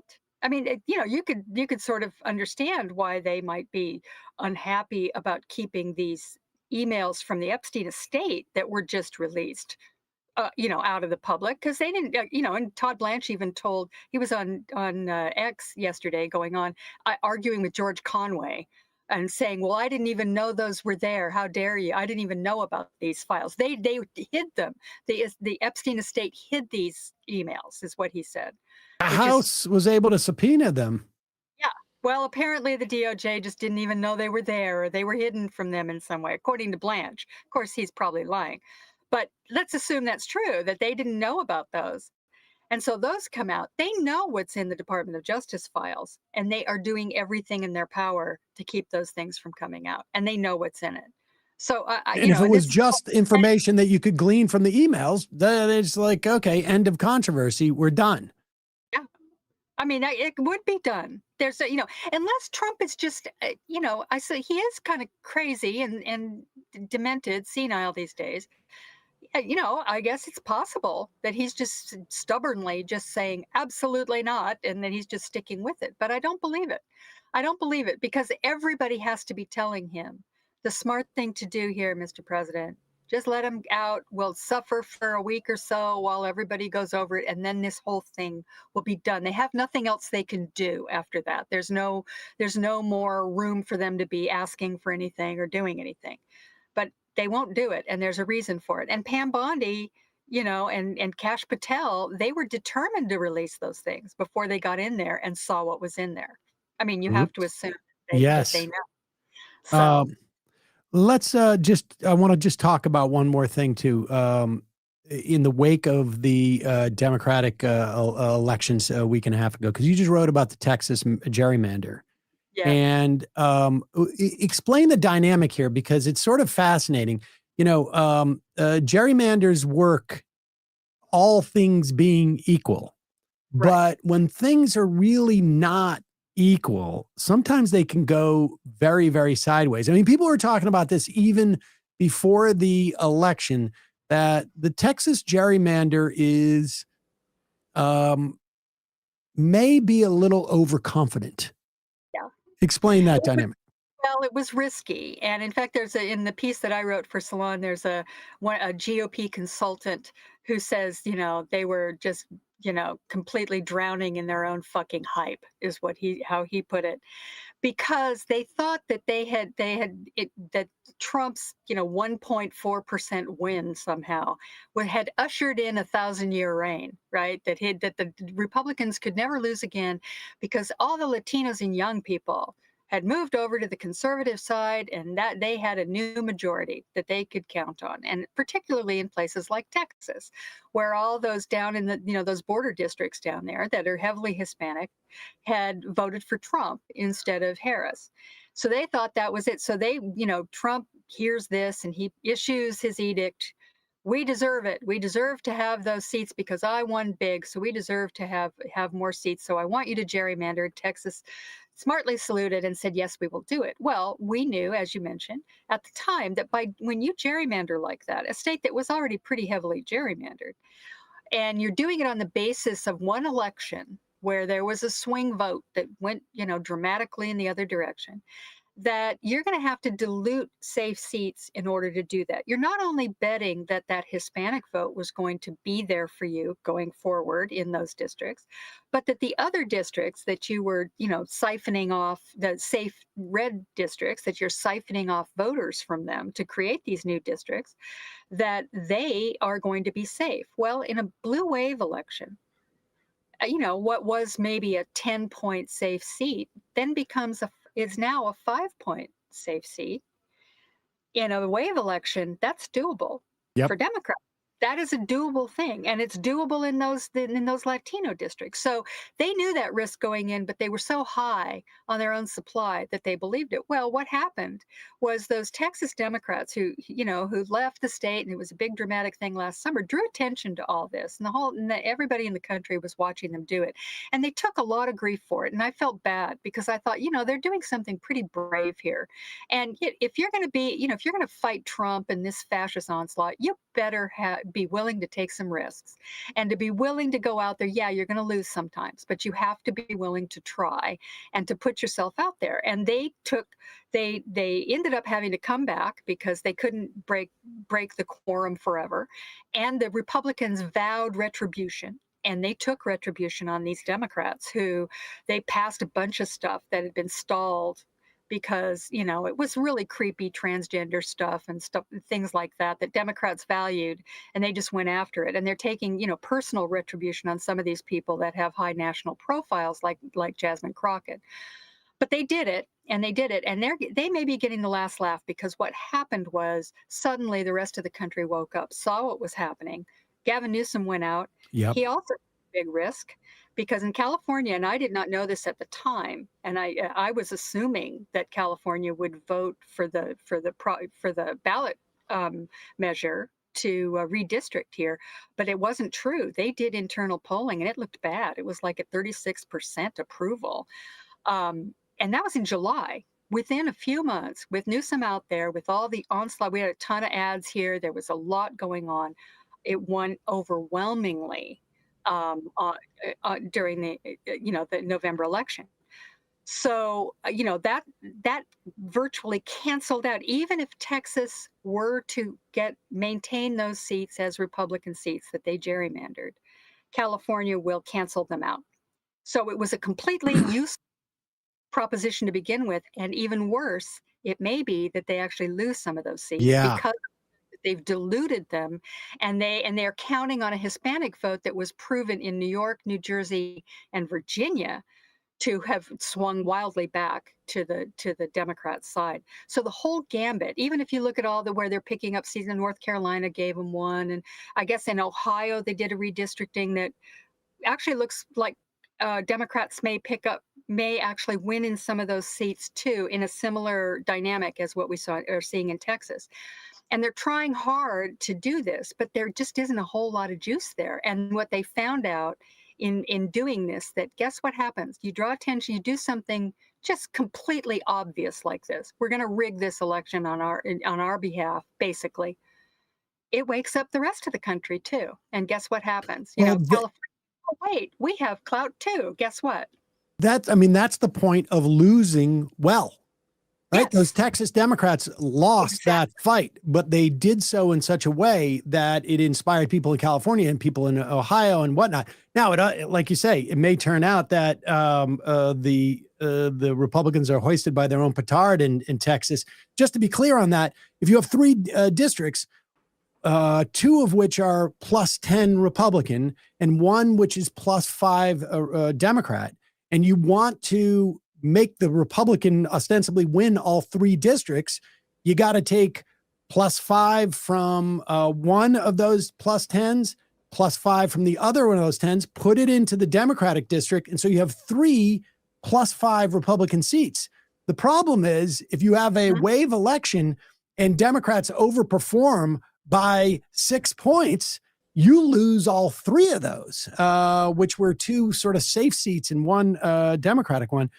Yep. We'll see about that. But at the very least, You know, there's a name for it. I don't know. I just learned this when I was writing my piece. There's a name for it. It's called dummy mandering. And it's actually something political scientists use because you just don't do that if you have any sense, right? You just, in situations like this, you just don't. you know, I have to say, Digby, this was probably the most hopeful conversation we have had in Shocking. a year. Yeah. Yeah, it was. It was. And it's pathetic, isn't it? That it had to happen Yes, around something like this, but I'll take it. the bar is so low that we're not even talking about like positive legislation or, well, we'll take what we can get. Heather Parton, always a pleasure. Thank you so much. We will, of course, link to all of your work at Hullabaloo, which still remains an invaluable daily read for me, and your pieces over at salon.com. Thanks so much, and we'll see you soon. Have a great weekend, everybody. You too. All right, folks. That was weird. Usually, like by the time Digby and I are done talking, the level of depression that I feel is, but this was, we structured that well. We wound up on a happy note.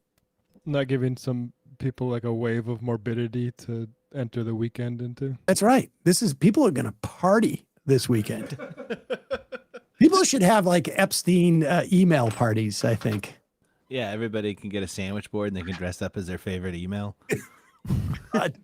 It's too bad Halloween is past already, because that would have been actually a great and so many people could wear a version of that costume and it would all be different. Folks, your support is what keeps this program chugging along.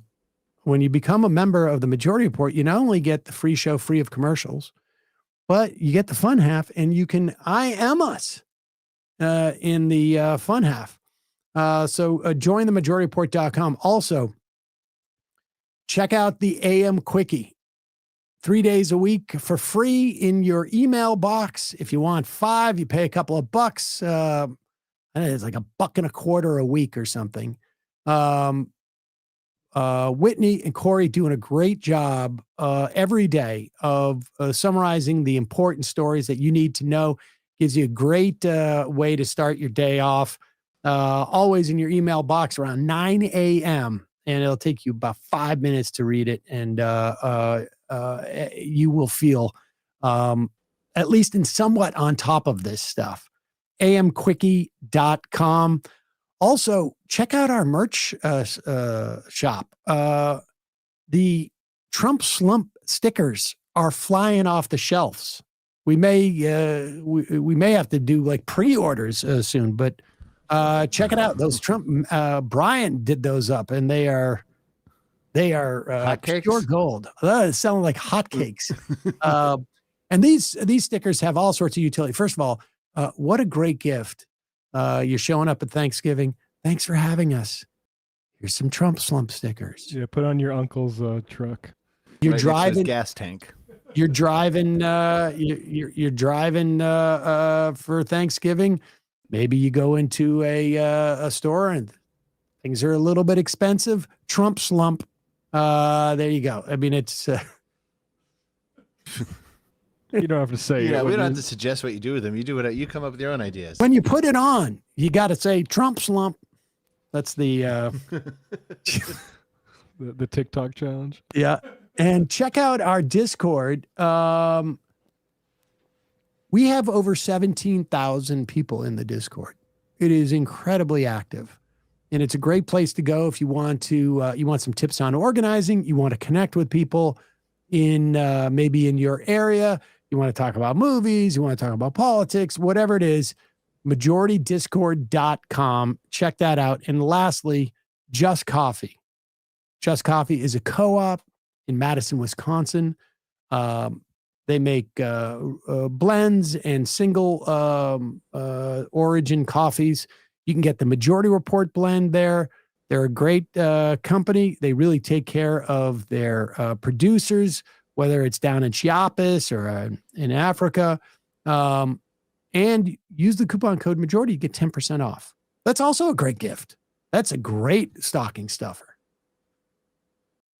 Matt, Left Reckoning, or the Big day Jacobin. today. I saw the promo, and I thought that was pretty good. Yeah, we can't. The whip that promo was together. pretty. Let's pop that baby up. Let's Well, look at this, 'cause it was a get little that bit. right. It was Let's like see here. I see where some of the best production skills are Well, you know. being deployed. This is kinda like when I showed It's up. not a big deal. We have all sorts of technical problems, and you guys like it's some slick This is like how I showed up to the job. advertise. This is how I showed up to the job interview in my wool suit in 2015. This is my wool suit period for the Jacobin show. But yeah, here's a little teaser Sam's talking about here. Put this up on on Twitter and everything.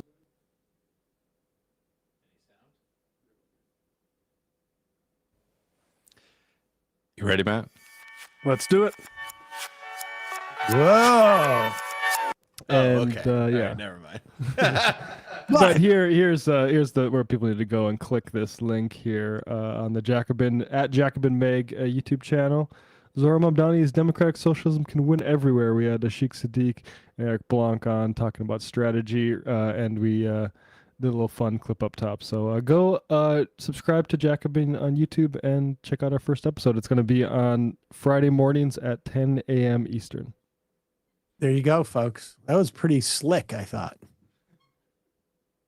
I have Emma up right now on this other computer. Oh yeah, Brian's distracted because he's watching Heidegger. Prime Crime says, "Is it true that Tim Heidecker is getting a Just Coffee blend? I hope to God not." He bought Marin's. Wow.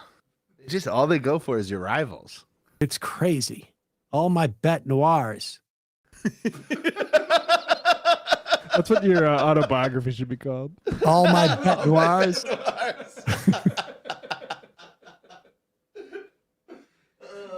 Cranking my hog. I wonder if Matt's stream is so much slicker than MR because he's not being forced to use technology from garage sales in the 90s. That probably adds to it. All right, quick break, fun half. 3 months from now, 6 months from now, 9 months from now, and I don't think it's going to be the same as it looks like in 6 months from now, and I don't know if it's necessarily going to be better 6 months from now than it is 3 months from now. But I think around 18 months out, we're going to look back and go like, wow. What? What is that going on? It's nuts. Wait a second. Hold on for a second. The Majority Report. Emma, welcome to the program. Hey. Matt. What is up, everyone? Nomi Key. You did it. Let's go, Brandon. Let's go, Brandon. Bradley, you want to say hello? Sorry to disappoint everyone. I'm just a random guy. It's all the boys today. Fundamentally false. No, I'm sorry. Women's. Stop talking for a second. Now let me finish. Where is this coming from, dude? But dude, you want to smoke this 7A? Yes. Hi, me? Is it? Yes. Is this me? Is it me? It is you. Is this me? Hello, is this me? I think it is you. Who is you? No sound. Every single freaking day.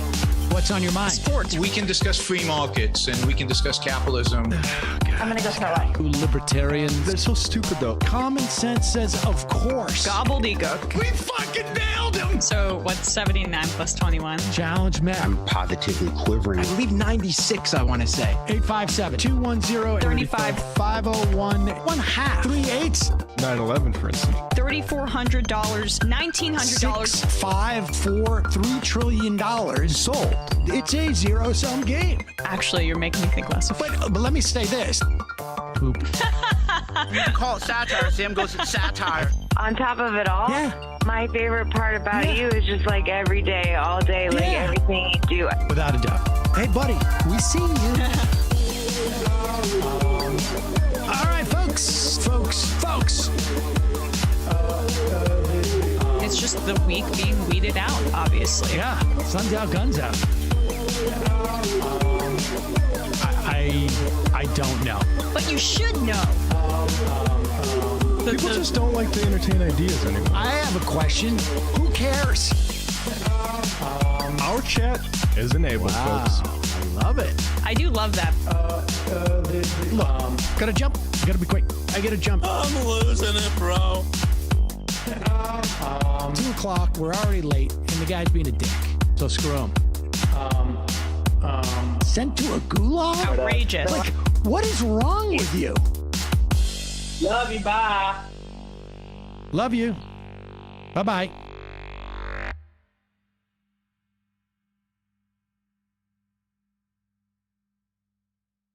Back. We are back. Sam Seder. Fun half. Emma Vigeland out today. She's doing a different show right now as we speak. Live. I mean, I don't know what to make of this. We know there's folks like what is that guy's name? Heidecker have absolutely no scruples. So who knows what Matt trying usurped your to chair yesterday. Emma's on another show. I mean, they're coming at you from all angles, Sam. it's nuts. You're Let me just say regular this. Caesar. When you come for the king, you better do you better put him down. That's all I'm saying. What is it? What is the Machiavelli thing? You come for the king. It goes when you come for the king. And we don't have any more extra money. Like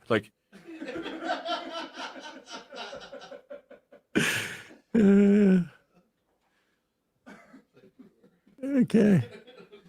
Oh, people are already abandoning us. I wonder, like, to go. Hey, they play that show on delay. Yeah, there's a VOD, folks. Yeah, you don't need to. I mean, come on. All right, let's. If you really want to support Emma, support this show. Exactly. Let's start.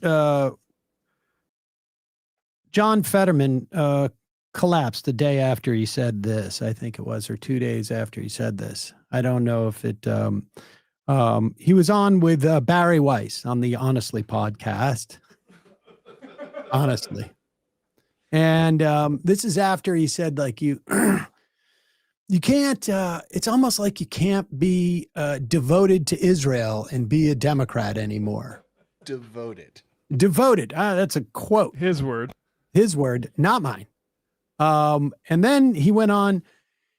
He's really done some investigation as to why young Democrats, he didn't mention the fact that, young Republicans also, frankly, are also feeling this way. Why young Democrats have begun to turn away from Israel and not support them. And he has an interesting theory. Is it the genocide? Is it the images of Gaza being completely flattened? Why, no. It is the ability to see those things. You're saying it's becoming almost impossible to be an outspoken defender of Jews and defender of Israel and to be a proud Democrat. Why? Why is that happening? Pause it for a why has second. that been- I have to just step in here. I don't think he said a defender of Jews. I think she added that. And this is the trick that these craven uber supporters of Israel, above all, they do, is they conflate support for Israel or criticism of Israel with anti-Semitism. And it's frankly, this conflation, which has opened up the door for what we're seeing on the right now, a rise of like genuine anti-Semitism that is literally causing like sort of like a intra-party, intra-ideological war where they are kicking people out because they're Jews. We're saying it's becoming almost impossible to be an outspoken defender of Jews and defender of Israel and to be a proud Democrat. Why? Why is that happening? Why has that been allowed to happen? Yeah, I mean, I've witnessed it. You know, like for 2 years, I've had protesters showing up at my home, in my office, and in public. You know, we even with one of my kids, and now social media was an accelerant for anti-Semitism, and TikTok. You know, like there was this study, 17-1 anti-Israel for every one pro-Israel one, and the algorithm has accelerated this, and that's why we've lost the younger vote. And I struggle with the younger voters as well too, because that's a strong correlation with being very pro-Israel, and that's now being increasingly incompatible with parts of the base. Yeah, I just want to make it clear again, like that 17-1 is not about Jews. It is about Israel. And what is the like what would make that ratio more, I guess, fair? Like what things could you, on one hand, you have images of Israeli soldiers bombing and jumping for glee as they blow up buildings in Gaza. You have there's a new ITVS, I think it is, a documentary where Israeli soldiers basically recount like the ratio of so-called Hamas militants versus civilians killed is something like 111 civilians to one possible militant. This is an IDF soldier saying this, and this is not me saying this. What are the videos that you would show to celebrate Israel? The protest that kept aid from going into Gaza, or West Bank settlers beating up people? Or would images be more fair if we just saw Israelis sitting in cafes in Tel Aviv having fun? What's supposed to balance that out? But again, this has nothing to do with anti-Semitism or Jews, because not all Jews subscribe to this ideology. And certainly, I would say a majority of Jews in this country are vehemently against what Israel has done. And the youth is lost, which is sort of what they're motivated by here. Do you want to play the rest of this? Yeah, go ahead. That changing? Is there a way to change those minds?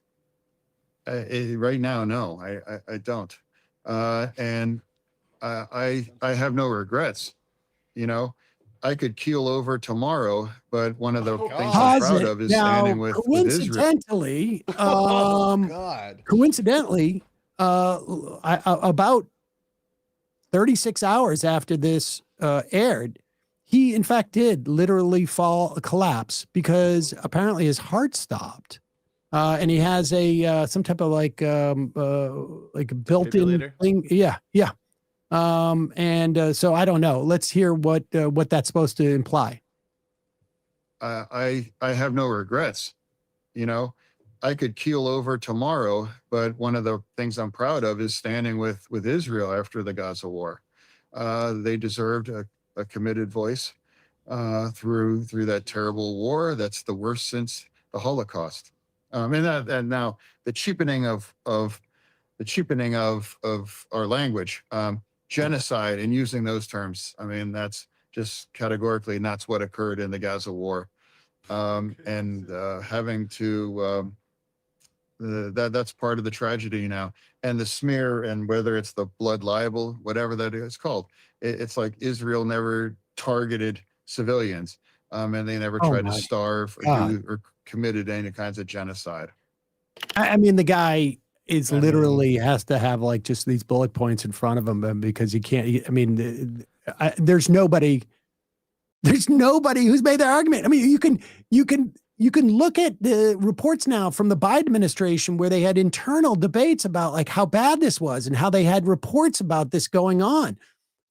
There is no legitimate source out there that is not like the idea of even calling it the Gaza war. Each one of those points were written on the memo line of a check from AIPAC. It's crazy to see him in that hotel room with, I don't with the even Constitution know, on the wall. I don't think it's just about AIPAC money with Fetterman. I mean, I think it's I don't know what else it is, but I mean, he's not going to get reelected. No. I don't think, regardless of how much money he's going to get. I don't know what accounts for it. I don't know if it was because of his stroke or what. Who knows? He's not up to the job. He should resign. That's even outside of the heinous. It's going to be interesting to see after this health incident if he stays on.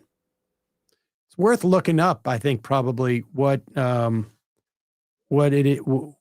is the process of replacing a senator in the event that they do resign in Pennsylvania. But Pennsylvania governor, I imagine, wouldn't necessarily be a bad thing. I wonder how much he would be encouraged to either stay on or flip or who knows what. Maybe the guy switches to a Republican and then tries to resign. I don't know.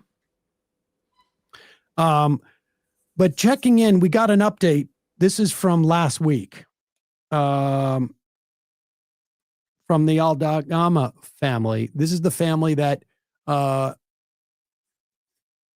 was starting a bakery, really like a food shop. I don't think it's bakery translates directly, in Gaza. And you folks helped get some of the family out of Gaza about a year ago, maybe a little more. There is still part of that family that is in Gaza. And Mohammed was on this program. He lives in Belgium, but his sister and father and cousins are in Gaza. This is a video from Rena. This, I think, was November 8th. And this is her report from Gaza. Hi, my name is Rina. I'm 22 years old and I am sister of Mohammed. I study pharmacy at Al-Azhar University in Gaza. So I wanted to share with you what life in Gaza is like right now. So we live in a tent in Al-Mawasi. This is my father. Say hello. So I wanted to tell you, our people here are facing very personal and painful struggles. Many families are now living in the Al-Mawasi area, which was supposed to be a safe zone, but the conditions there are extremely difficult. There is a severe shortage of clean water and medicine. Getting drinkable water is one of the biggest challenges. We sometimes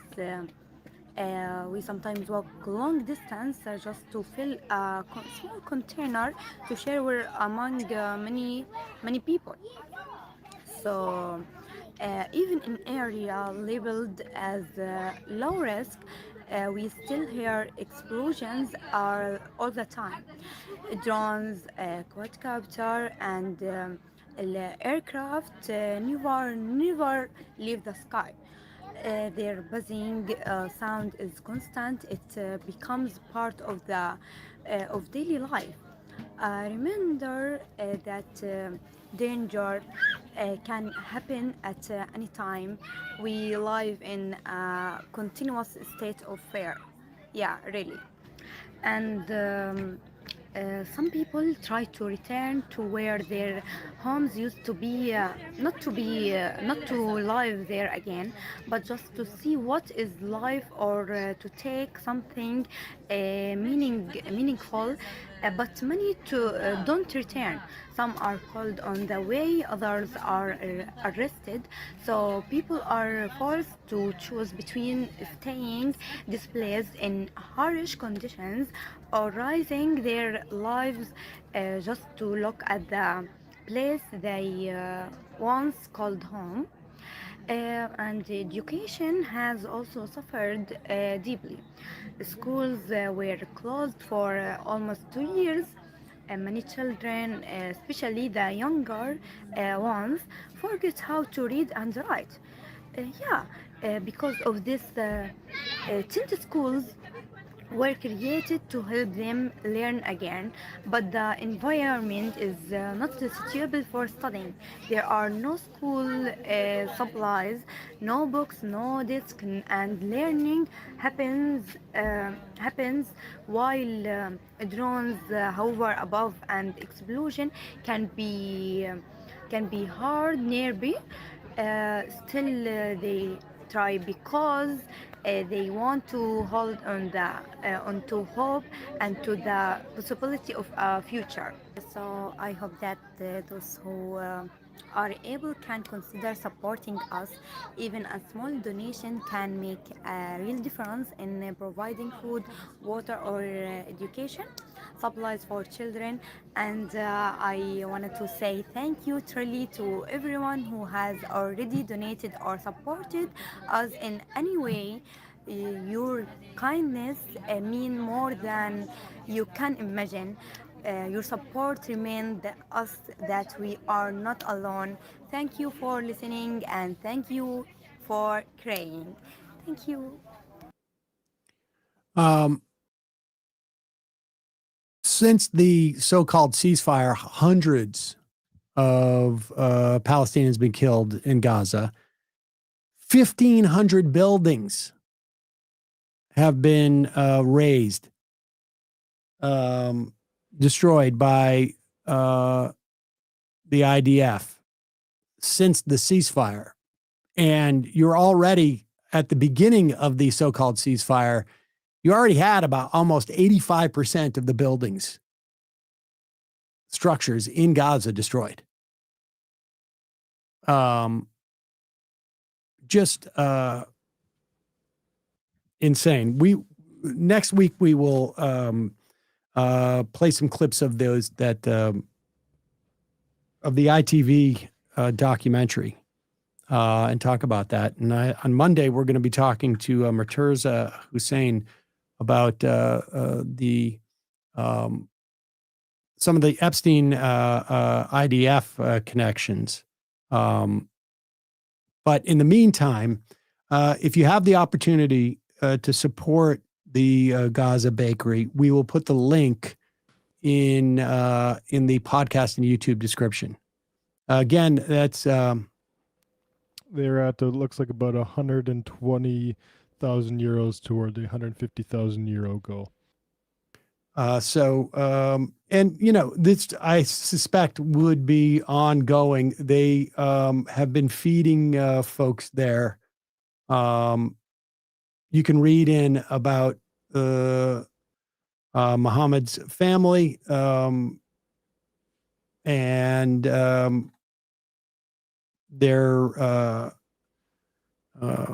efforts to basically provide emergency relief. Again, there was about, I think it was a half a dozen of the family got out and got to Egypt. He has an 8-year-old niece, Afaf, who has Down syndrome. And I think she has a brother who has epilepsy. And so they had to get out to, and were able early on to get out very much with the help of folks from this program. So thank you for that.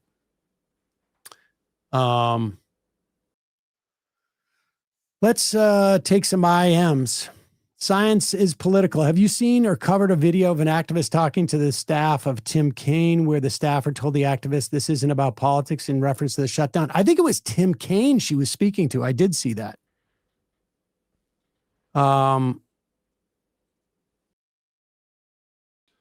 Center spiral. People are always bombarded with carnage and bloodshed that they can forget the quiet suffering that comes with the uncertainty of having to live a life in a tent. And just the constant drones overhead, which, so many of these kids in particular have been trained to sort of like expect a bomb afterwards. Just horrible. I mean, you heard the same thing coming up, reading about World War II and like the sort of V2 missiles that would, you'd hear the engines sort of cut out and the whole generation scarred by that. That's just deep in our literature, and it's inflicted upon a new generation right before our eyes. California left. This is how every Palestinian I have ever met speaks and acts. They're always incredibly grateful and kind. There will be no bigger shame in American history. Militant apathy. So impressive to speak a second or third language growing up in a camp where you have no running water or electricity a few hours a day. So much respect for that. Well, I believe they had a home. They were not living in a camp prior to the assault on Gaza, as she had gone to university. The population in Gaza was incredibly educated. And you saw Israel blow up all of their universities because I think Israel realizes the education level attained by Palestinians undermines their attempt to basically, justify their acts. It's easier, I think, for them if these are, uneducated heathens or whatever it is. And but Palestinians have a very, very high rate of literacy and education. They take education very, very seriously. What was that documentary? Was it Benny Bruner, the book documentary that goes into Palestinian?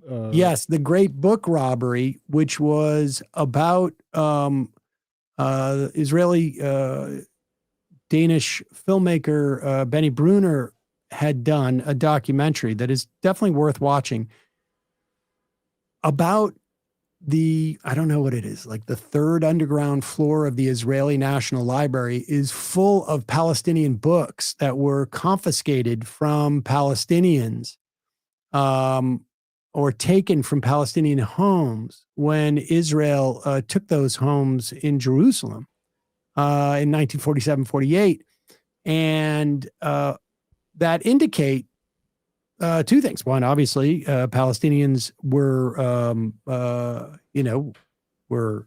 engaged in literature, but also there was a Palestinian culture. There was a Palestinian society that defined itself as Palestinian, and it was reflective of their literature and their books, which are, were at a time considered a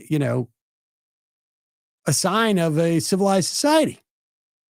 And of one that had, what was the ideas? Like, you're agrarian, or you go from gatherer hunter to agrarian, and that's how you start to begin to develop, with language and whatnot. And there were massive book collections that Palestinians had of reflective of Palestinian culture. Angela from Alberta, it's called Scholasticide. I'm friends with a Palestinian family. They are all university educated, including my friend who is a trained OBGYN. Unfortunately, her education isn't recognized here. Hopeful. Gaza had beautiful art and culture. Even school children played beautiful symphonic music. Nancy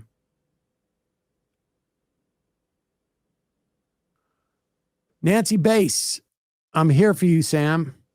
Nancy Bass.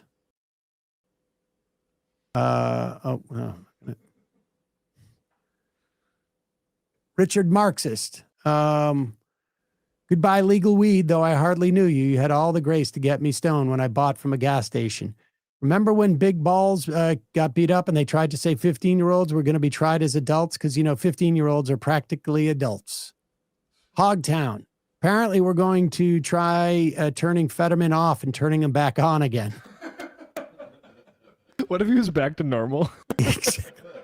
Love Grissom's Wyatt Earp look there. Yeah, Fetterman just comes out and he's like, I'm a "Wait, progressive. Of what? course I wouldn't What support are- that. What are you talking about? Democratic Party cannot support genocide. I don't remember any of that. Who did this AI version of me talking to Barry Weiss, for God's sakes? I put a suit on for Netanyahu? Are you kidding me? That's nobody looked around and said, that's not John. Wasn't there actually was it early on, wasn't the right-wing meme that there was a body double for Fetterman? Yeah, I saw someone recently. It might have been Brewer. That but was- it was from that era, and it's like it looks like he's looking different lately. I wonder if maybe that was true. They took the progressive Fetterman It might have been true. and he's like tied up in somebody's basement. Yeah, there's some Mary Shelley out there doing the work. What was it? It will put the apples in the basket. It puts the lotion in Oh, the lotion in the basket. Apples? Yeah, I couldn't remember That's what it Sam's was. version. Exactly. Definitely not Cameron. Can you please explain what the hell crunchy means as a type? I've never heard that talking about a person. Crunchy is hippie. like, yeah, hippie, like you're Granola. Granola. Yeah. there Maybe you I go. don't know if I'm learning more and more that maybe this is a regional dialect that I speak Yeah, maybe it is. That's why, like, because I knew exactly what you meant. yeah. Best wishes for the Starbucks workers, says definitely not Cameron. I've skipped my weekly Friday Starbucks run until further notice due to the strike. Good work. All right, let's go to, You want to do this mortgage thing? yes. Donald Trump was on Laura Ingram's program the other night. And just to give you a backstory on this mortgage thing, apparently Bill Pulte, who works at the Federal Housing Authority, got a hold of Trump. And remember, he's the one who's been going out and he is being investigated by Fannie Mae investigators for rifling through the mortgage applications illegally of Trump's enemies. Tisha James, I think Fannie Mills. I think there's one with Swalwell, and trying to find some discrepancies that they can weaponize and use in legal proceedings against them. And so he must have a close relationship with Trump because he's basically just freelancing this stuff. And apparently he was left alone with Trump for like 10 minutes. And Trump came out and said, we need to have 50-year mortgages. And everybody in the administration freaked out like, dude, you can't do that. It will. Who left him alone in a room with somebody? Yeah, exactly.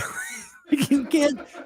That would be, I mean, the 30-year mortgage is very problematic in terms of what it's doing to what it's done to this country in terms of like bankrupting people, screwing up our housing market in many respects.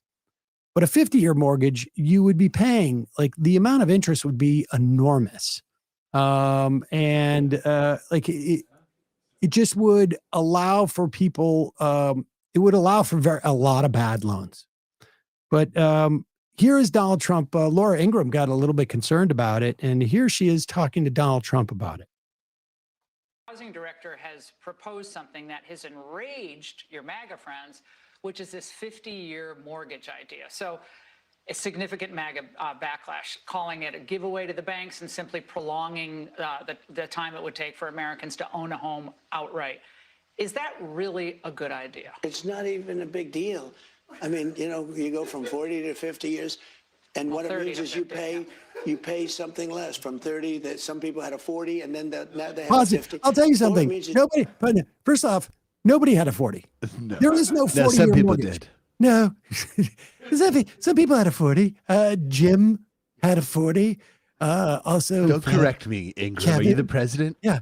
30, 50, what's the difference? I mean, unless we're talking about girls. I would never, on a 50-year-old girl, no. But I mean, 30, 50, that's like, no difference. No difference.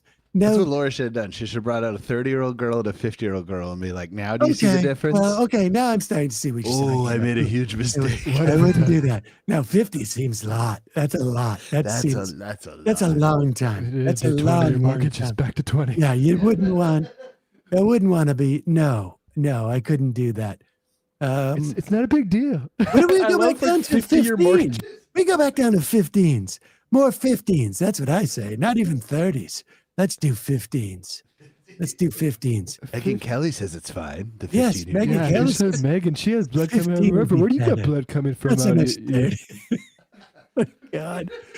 But people have 40. I said 40. Okay, 40. People have 40. I actually knew a guy who had a 45-year. I knew, yeah. Some have 49s. Go back. A giveaway to the banks and simply prolonging the time it would take for Americans to own a home outright. Is that really a good idea? It's not even a big deal. I mean, you go from 40 to 50 years, and what it means is you pay something less from 30. That some people had a 40, and then now they have a 50. All it means is you pay less per month. You pay it over a longer period of time. It's not like a big factor. It might help a little bit. But the problem was that Biden did this. He increased the interest rates, and I have a lousy Fed person who's going to be gone in a few months. Okay. Biden didn't increase the interest rates. The Fed does, but the Fed was independent. And now you can see Trump is getting rid of Powell, and he's going to bring the rates down. He's going to have, and good time to look into TIPS, that inflation protected bonds that they sell. It's my understanding. Who put Powell in the Fed? Well, some people put him in. Me, but and now they have this new guy. 40, and now they have 40. They have 40. So I don't know. It's not a big deal. They put this guy in there back in 2017. It's not a big deal. Guy. Not a good guy. Bad stuff. There it is. I don't know if we're going to go ahead with that 50-year mortgage where you pay 800% more to the banks. It's not a big deal. If you live that long. Well, no, of course you won't live that long, but the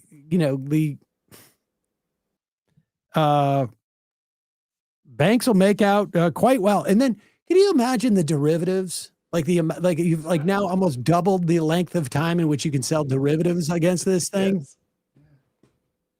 It's not a big deal. It's not a big deal. It's so funny. It's like not even a factor. It's a half-century relationship with banks. It's a big deal. It's not a big deal. I've declared bankruptcy 5 times. Now look at me. I'm a billionaire. I'm a billionaire. Let's just tag this on Ben Shapiro. You'll remember the intellectual pillar of the Republican movement, the cool kids philosophy. What was he? Yeah, it was something like that. Yeah, New York Times, the cool kids philosopher. Was it Barry Weiss? No, I don't think so. Here, the Republicans have definitely begun to worry about affordability in the wake of this election. And, literally all of these same people 3 months ago were saying that everything is fine. Egg prices are down. There's no inflation. There's no affordability problem. And now they all have to address it. Let's start with Ben Shapiro explaining, morally speaking, if you can't afford something, you can't afford it. And you just have to move somewhere else. He is the same guy who said, if you can't get insurance for your coastal home, just sell it to somebody else who presumably would not be able to get insurance for their coastal home. And just move away from everyone you love. And move away from you. Oh, yeah. He's not off that kick. Play this clip. If you're a young person and you can't afford to live here, then maybe you should not live here. I mean, that is a real thing. Yeah, I know that we've now grown up in a society that says that you deserve to live where you grew up. But the reality is that the history of America is almost literally the opposite of that. The history of America is you go to a place where there is opportunity. And if the opportunities are limited here and they're not changing, then you really should try to think about other places where you have better opportunities. Okay, first off, how long have we heard about the destruction of towns and cities where there's no opportunity for kids and they move, and then the town craters and it becomes like these sort of shell and husks of themselves? Would the Rust Belt factor into that? Just a little bit. Just a little bit. And of course, you know, what he's talking about is people, moving in America. That's been the history of the country. I mean, it was the case that no white people lived here, and then they came here, and then they kept moving until they took all the land. But at one point, they hit the ocean on the other side. But imagine, like, you know, what this is. You grow up in a place you can't afford. It's a real thing where you just can't afford it. You got to go away. Maybe people should just live in their cars, so that as things become more unaffordable, they never have to really sort of like settle down and build any routes, and then just keep moving around until, you know, like almost like nomads, like return back to the way that the indigenous people lived on the land. And you go you follow the buffalo, or perhaps like you need water. Those are still around, right? Yeah. Even But a here- agrarian. Exactly. Here is JD Vance on Hannity. Now, presumably, JD Vance, I don't know why he's complaining about affordability, because according to Ben Shapiro, you just got to suck it up, and nobody has a right to an affordable place that they got to live. They just got to move somewhere else. But here's JD Vance. And guess who he's going to blame for the affordability crisis? Of course, the real estate developers, the price fixers, the billion. Oh, no, I'm sorry. I hit the wrong sheet. No, immigrants. A lot of young people are saying housing is way too expensive. Why is that? Because we flooded the country with 30 million illegal immigrants who are taking houses that ought by right go to American citizens. And All at right, the pause same it for a time- second. Pause it for a second. First off, there's not 30 million undocumented immigrants in this country. I don't think there ever has been. I think at its peak, it was 20 million, 10 of whom overstayed their visas, 10 of whom came across the border. These guys got to pick a lane. Are undocuments sucking off of the system, or are they going out there and getting all the 30-year mortgages and taking all the housing supply? Like, which is it? Either they are sucking off of and getting free welfare and free phones and eating all the cats and dogs, or they're going into the bank and they're getting a loan and they're putting a down payment and they're buying the housing stock. You got to choose. You got to choose, which one is it? Which part of the story? The people buying homes now compared to, say, 2005, when the average age of a new homeowner was, I think, like 39, are like 60. They're not immigrants. They're rich old people. I mean, does anybody buy that? Does anybody from like... Yes, everybody watching that on Fox buys that. I guarantee you. And they can also both watch... but Fox is... When they talk about young people... they're talking about young people for the sake of old people. They're not talking to young people. Because Ben Shapiro, who's supposedly talking to the young people, is telling young people, suck it up. Right. If you can't afford it, move to someplace that's cheaper. Meanwhile, that same day, JD Vance is on Hannity saying young people are complaining about affordability, and the real problem is undocumented immigrants are coming in and taking their homes. That was it, wasn't that was it? Yeah, that was pretty much it. Yeah, just a short little. Good to see the short little Republicans blame the take immigrants. on, affordability head on. Yeah.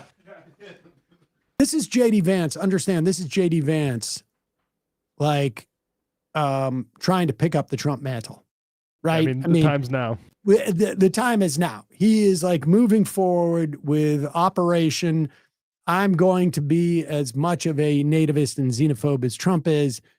Where am I going to get my charm? That's what he's looking for at that point. About this stuff, Crystal Ball tweeted this. New York Times headline about immigration has the immigrant population has decreased for the first time in decades. Yes, it is. I think there's like 1.5 million less immigrants in the country. And you have seen how the economy has gone booming and affordability is no longer an issue. I have 2 houses now. That's the thing is, who is building all the houses? Like, why has ICE been showing up to construction sites? Like, people who get their labor exploited in America should be Americans. That's, I think, one definition of American. Give them papers. Don't ship them out of the country. Now, all those young people who can't afford to live in these places will build them. They'll stop by in their car as they're traveling around in their wagon and build them, and then move on to the next town. Migrant builders. I want to show you this. I know we don't normally do this kind of thing, but I want to show you this stand-up bit that's relevant to what we're talking about right now from Ian Edwards. Let's see it. It's gonna be 1 second, but it's him talking about let me download ICE if they had ICE during slavery. Yeah, just let me download because it's Instagram. If you got an IM, Sam. All right. The Mill Ryan. The bottom line with Donald Trump is that while he may get away with shooting somebody on Fifth Avenue, nobody's going to be associated with him as a pedophile. It really is that simple. Illuminati. I'm surprised he hasn't said I could molest a 5-year-old at Fifth Avenue and get away with it. All I got to do is shoot him first. Illuminati kids. I think hardcore Republican voters are fine thinking illegal immigrants get better mortgages than regular folks because of DEI. Yes, the I stands for immigrant. Literally all the tech guys that supported Trump this thing got exposed under the Biden administration when Silicon Valley Bank collapsed as getting sweetheart mortgages. Here's this comedian. Okay. Here, check this out, Sam. Has ICE knocked on anybody's door yet? It's really convenient for a country that kidnapped its original workforce to have strong immigration laws now.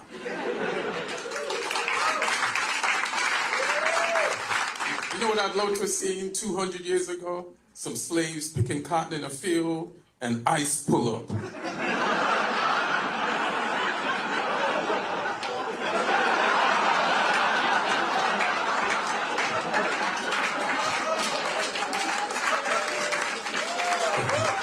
Hey, yo!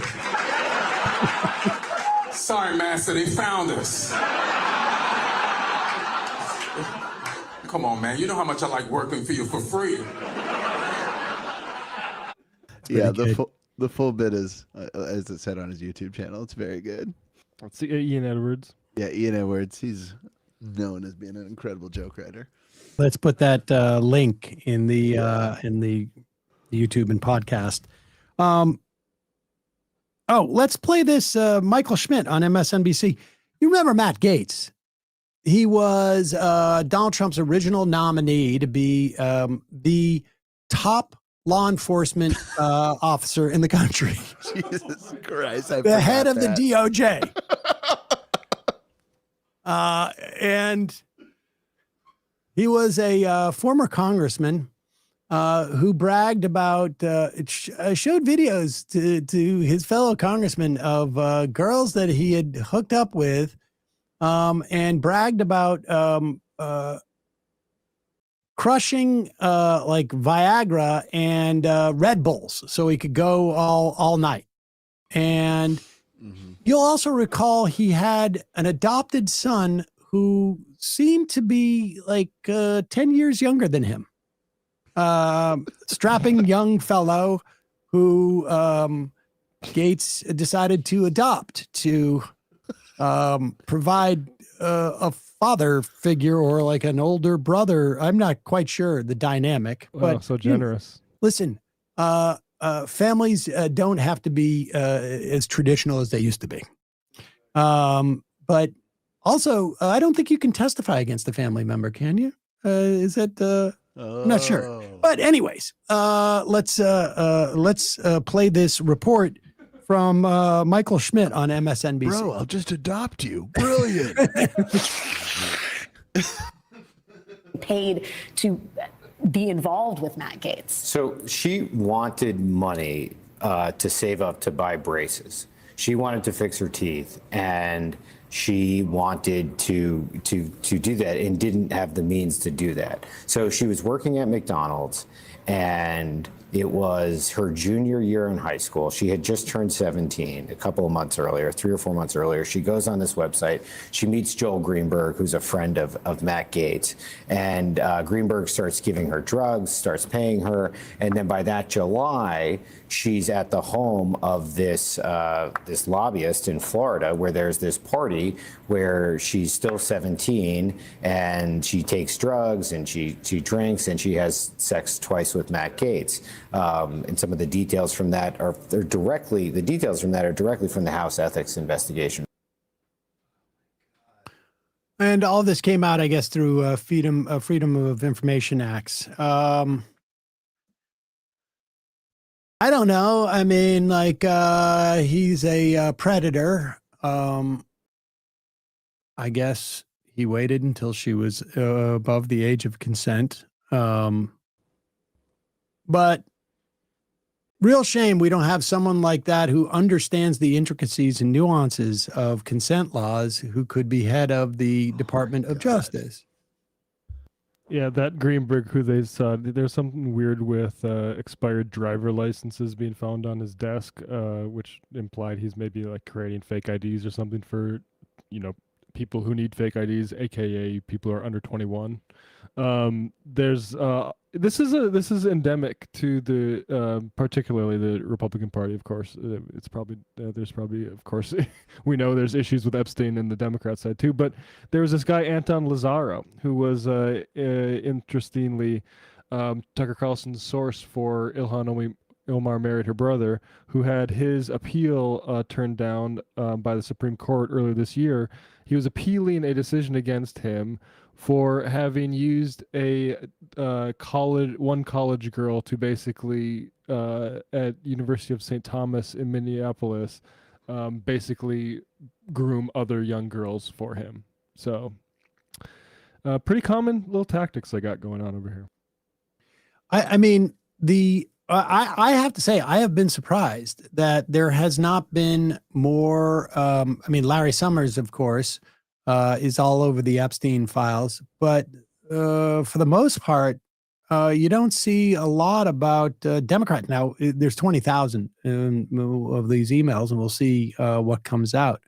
But so often, a party, let's just recall, like, the history of the Donald Trump trajectory here, involving QAnon and Pizzagate and all of these sort of like notions of like of fear of pedophilia rings and like organized pedophilia rings and trafficking, and much of this was, the conservatives, MAGA types, seeing this everywhere. And I definitely think there is a sort of like and I don't know, what wasn't it like Trump's top spiritual advisor was arrested recently for child porn.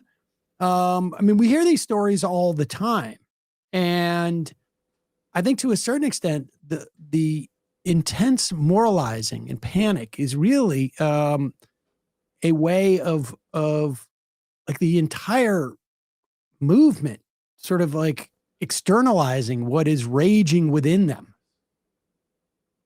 Robert Morris, was arrested. Pop that Former up. Trump campaign spiritual advisor. Yeah, pop this up. I mean, like, now I'm not suggesting that Trump knew or whatnot, but this is what. Yeah, and this guy was very, very close with Trump. I mean, they used him all over the place. I mean, in the Epstein emails with Michael Wolff literally says, like, hey, there might be a way for Trump to side with you on this and say you're a victim of PC culture. Yeah. Like, that is an entire, like, constellation of predators that is like, oh, we can get back in here. It really is impressive. All right, let's let's finish on a fun note. It's Friday. It's the fun half. We're headed to the weekend. What better way than to end on a funny note than to hear from comedian Dave Rubin, who still remains as funny as he was the day he became a political journalist, I guess. Trying to remember the last Dave Rubin bit I really laughed at. This is from the channel DRC Archive, the Dave Rubin Clips Archive. Dave Rubin Clips is I think they're still on Twitter, but you should also check out their YouTube channel. It is, these guys have done all of the yeoman's work of having to watch Dave Rubin. Yeah, I don't know how that doesn't affect you. I mean, it may. So go over there, support this channel. They do great work.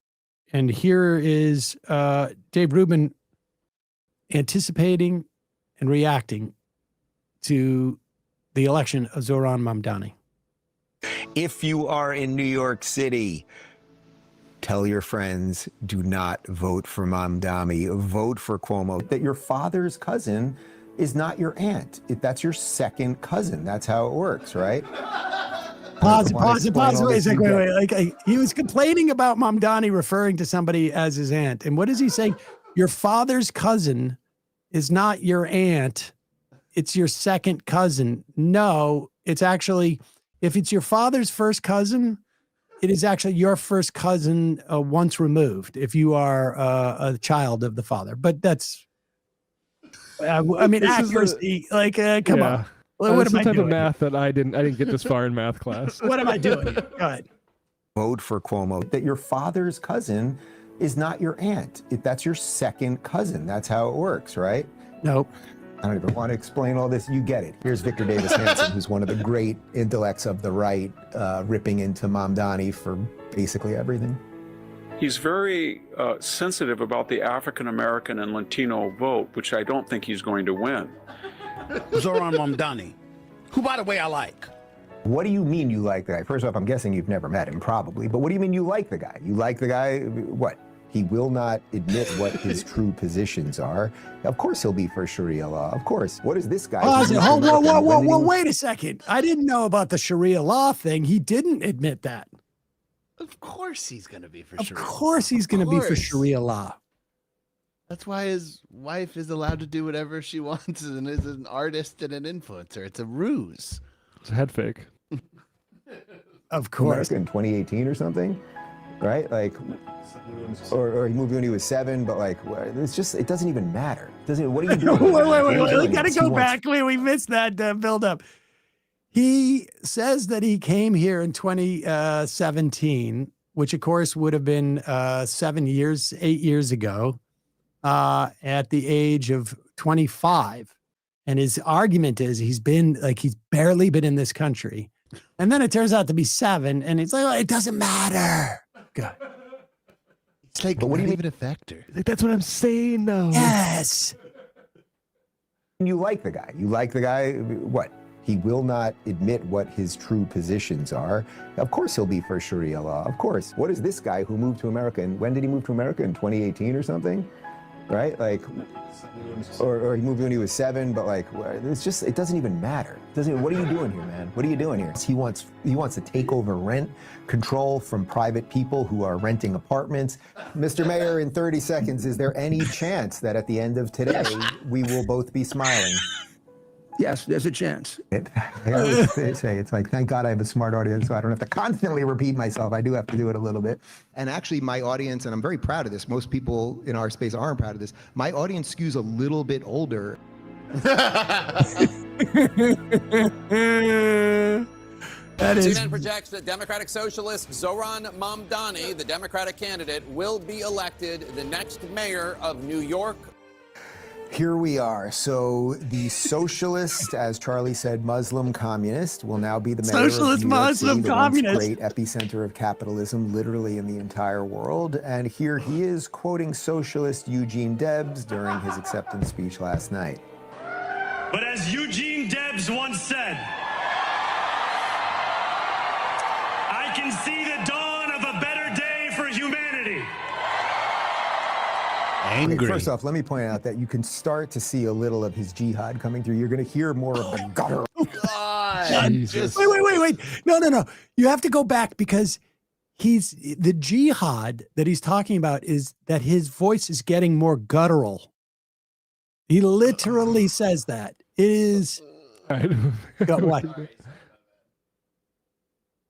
First off, let me point out that you can start to see a little of his jihad coming through. You're going to hear more of the guttural. Blah. That's going to start coming through a little bit more and more over time. Then the smile will start dissipating. That's one version of it. They took New York fucking City. They took New York City. Yep. How many F-bombs have I dropped today? You're just going to have to grant me a little leash today. Like, you got to give me a little something. Let's jump over to New Jersey, which was an unbelievable, unmitigated disaster that I don't think anyone saw coming. Mickey Sherrill, the Democrat, won 63.6% of the vote, and Jack Nobody Ciattarelli, saw New Jersey 35.9%. going that way. You know, and she's also getting a little more jihad. She was very guttural. Like, the guttural Arabic intonation is so scary to me. Jihad. Not Mickey Sherrill and Mamdani. Yes. And what about that spam burger? I love that Giuliani was the election day guest. That's very funny. I wish we didn't overlook that. Well, his audience skews a little older. Illuminati Kids reminds me, you know, I used to do a lot more voiceover work in fact, my first gigs in New York were voiceover, and you'd go into the booth and they would give you direction. Like, we want more of a smile, or could you be more jihad? And a little more jihad on that. So stupid. He's so stupid. Man. He's so stupid. They got a good audience. I can tell them the jihad is the guttural sounds. You're all Muslim now. Get on your knees and pray. Yes. Do you know which way Mecca is? Mandatory, yeah. No more education for women. All Six Flags point to Mecca. Is there more to this? Let's have people go. Let him cook. Yeah, people can check the. People can watch the full thing at the DRC archive. Exactly. Dave Rubin archives.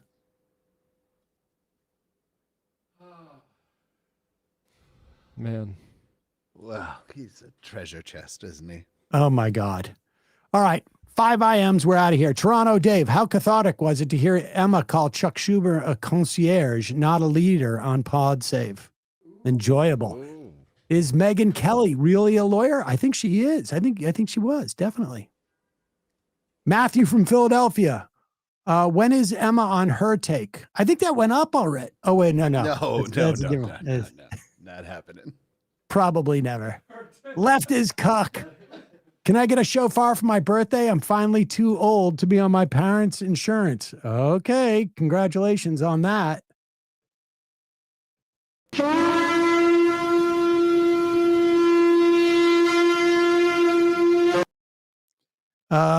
And Trump Din 11. He's actually confusing Mamdani's music career with the band Andrew Jackson Jihad. Oh, right. Yeah. And the final IM of the week. Let's see.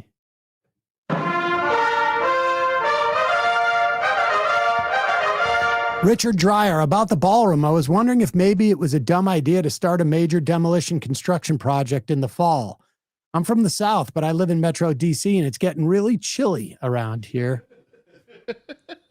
So cold. So, why is it so cold in here? It's just no wall. Pat, Brian, great job today. Emma, great job on 5 other shows today. See you on Monday. It might take all the strength I got to get to where I want, but I know somehow I'm gonna get there. I wasn't looking when I just got caught between the truth and the light bar. But finding out won't make me feel any better. Yeah, I know the clock is ticking, but the meds are gonna kick in, and my pilot light's shining bright. I guess somewhere the choice was made for the option where you don't get paid, for the road that bends before it finally breaks you. I guess somehow I lost my drive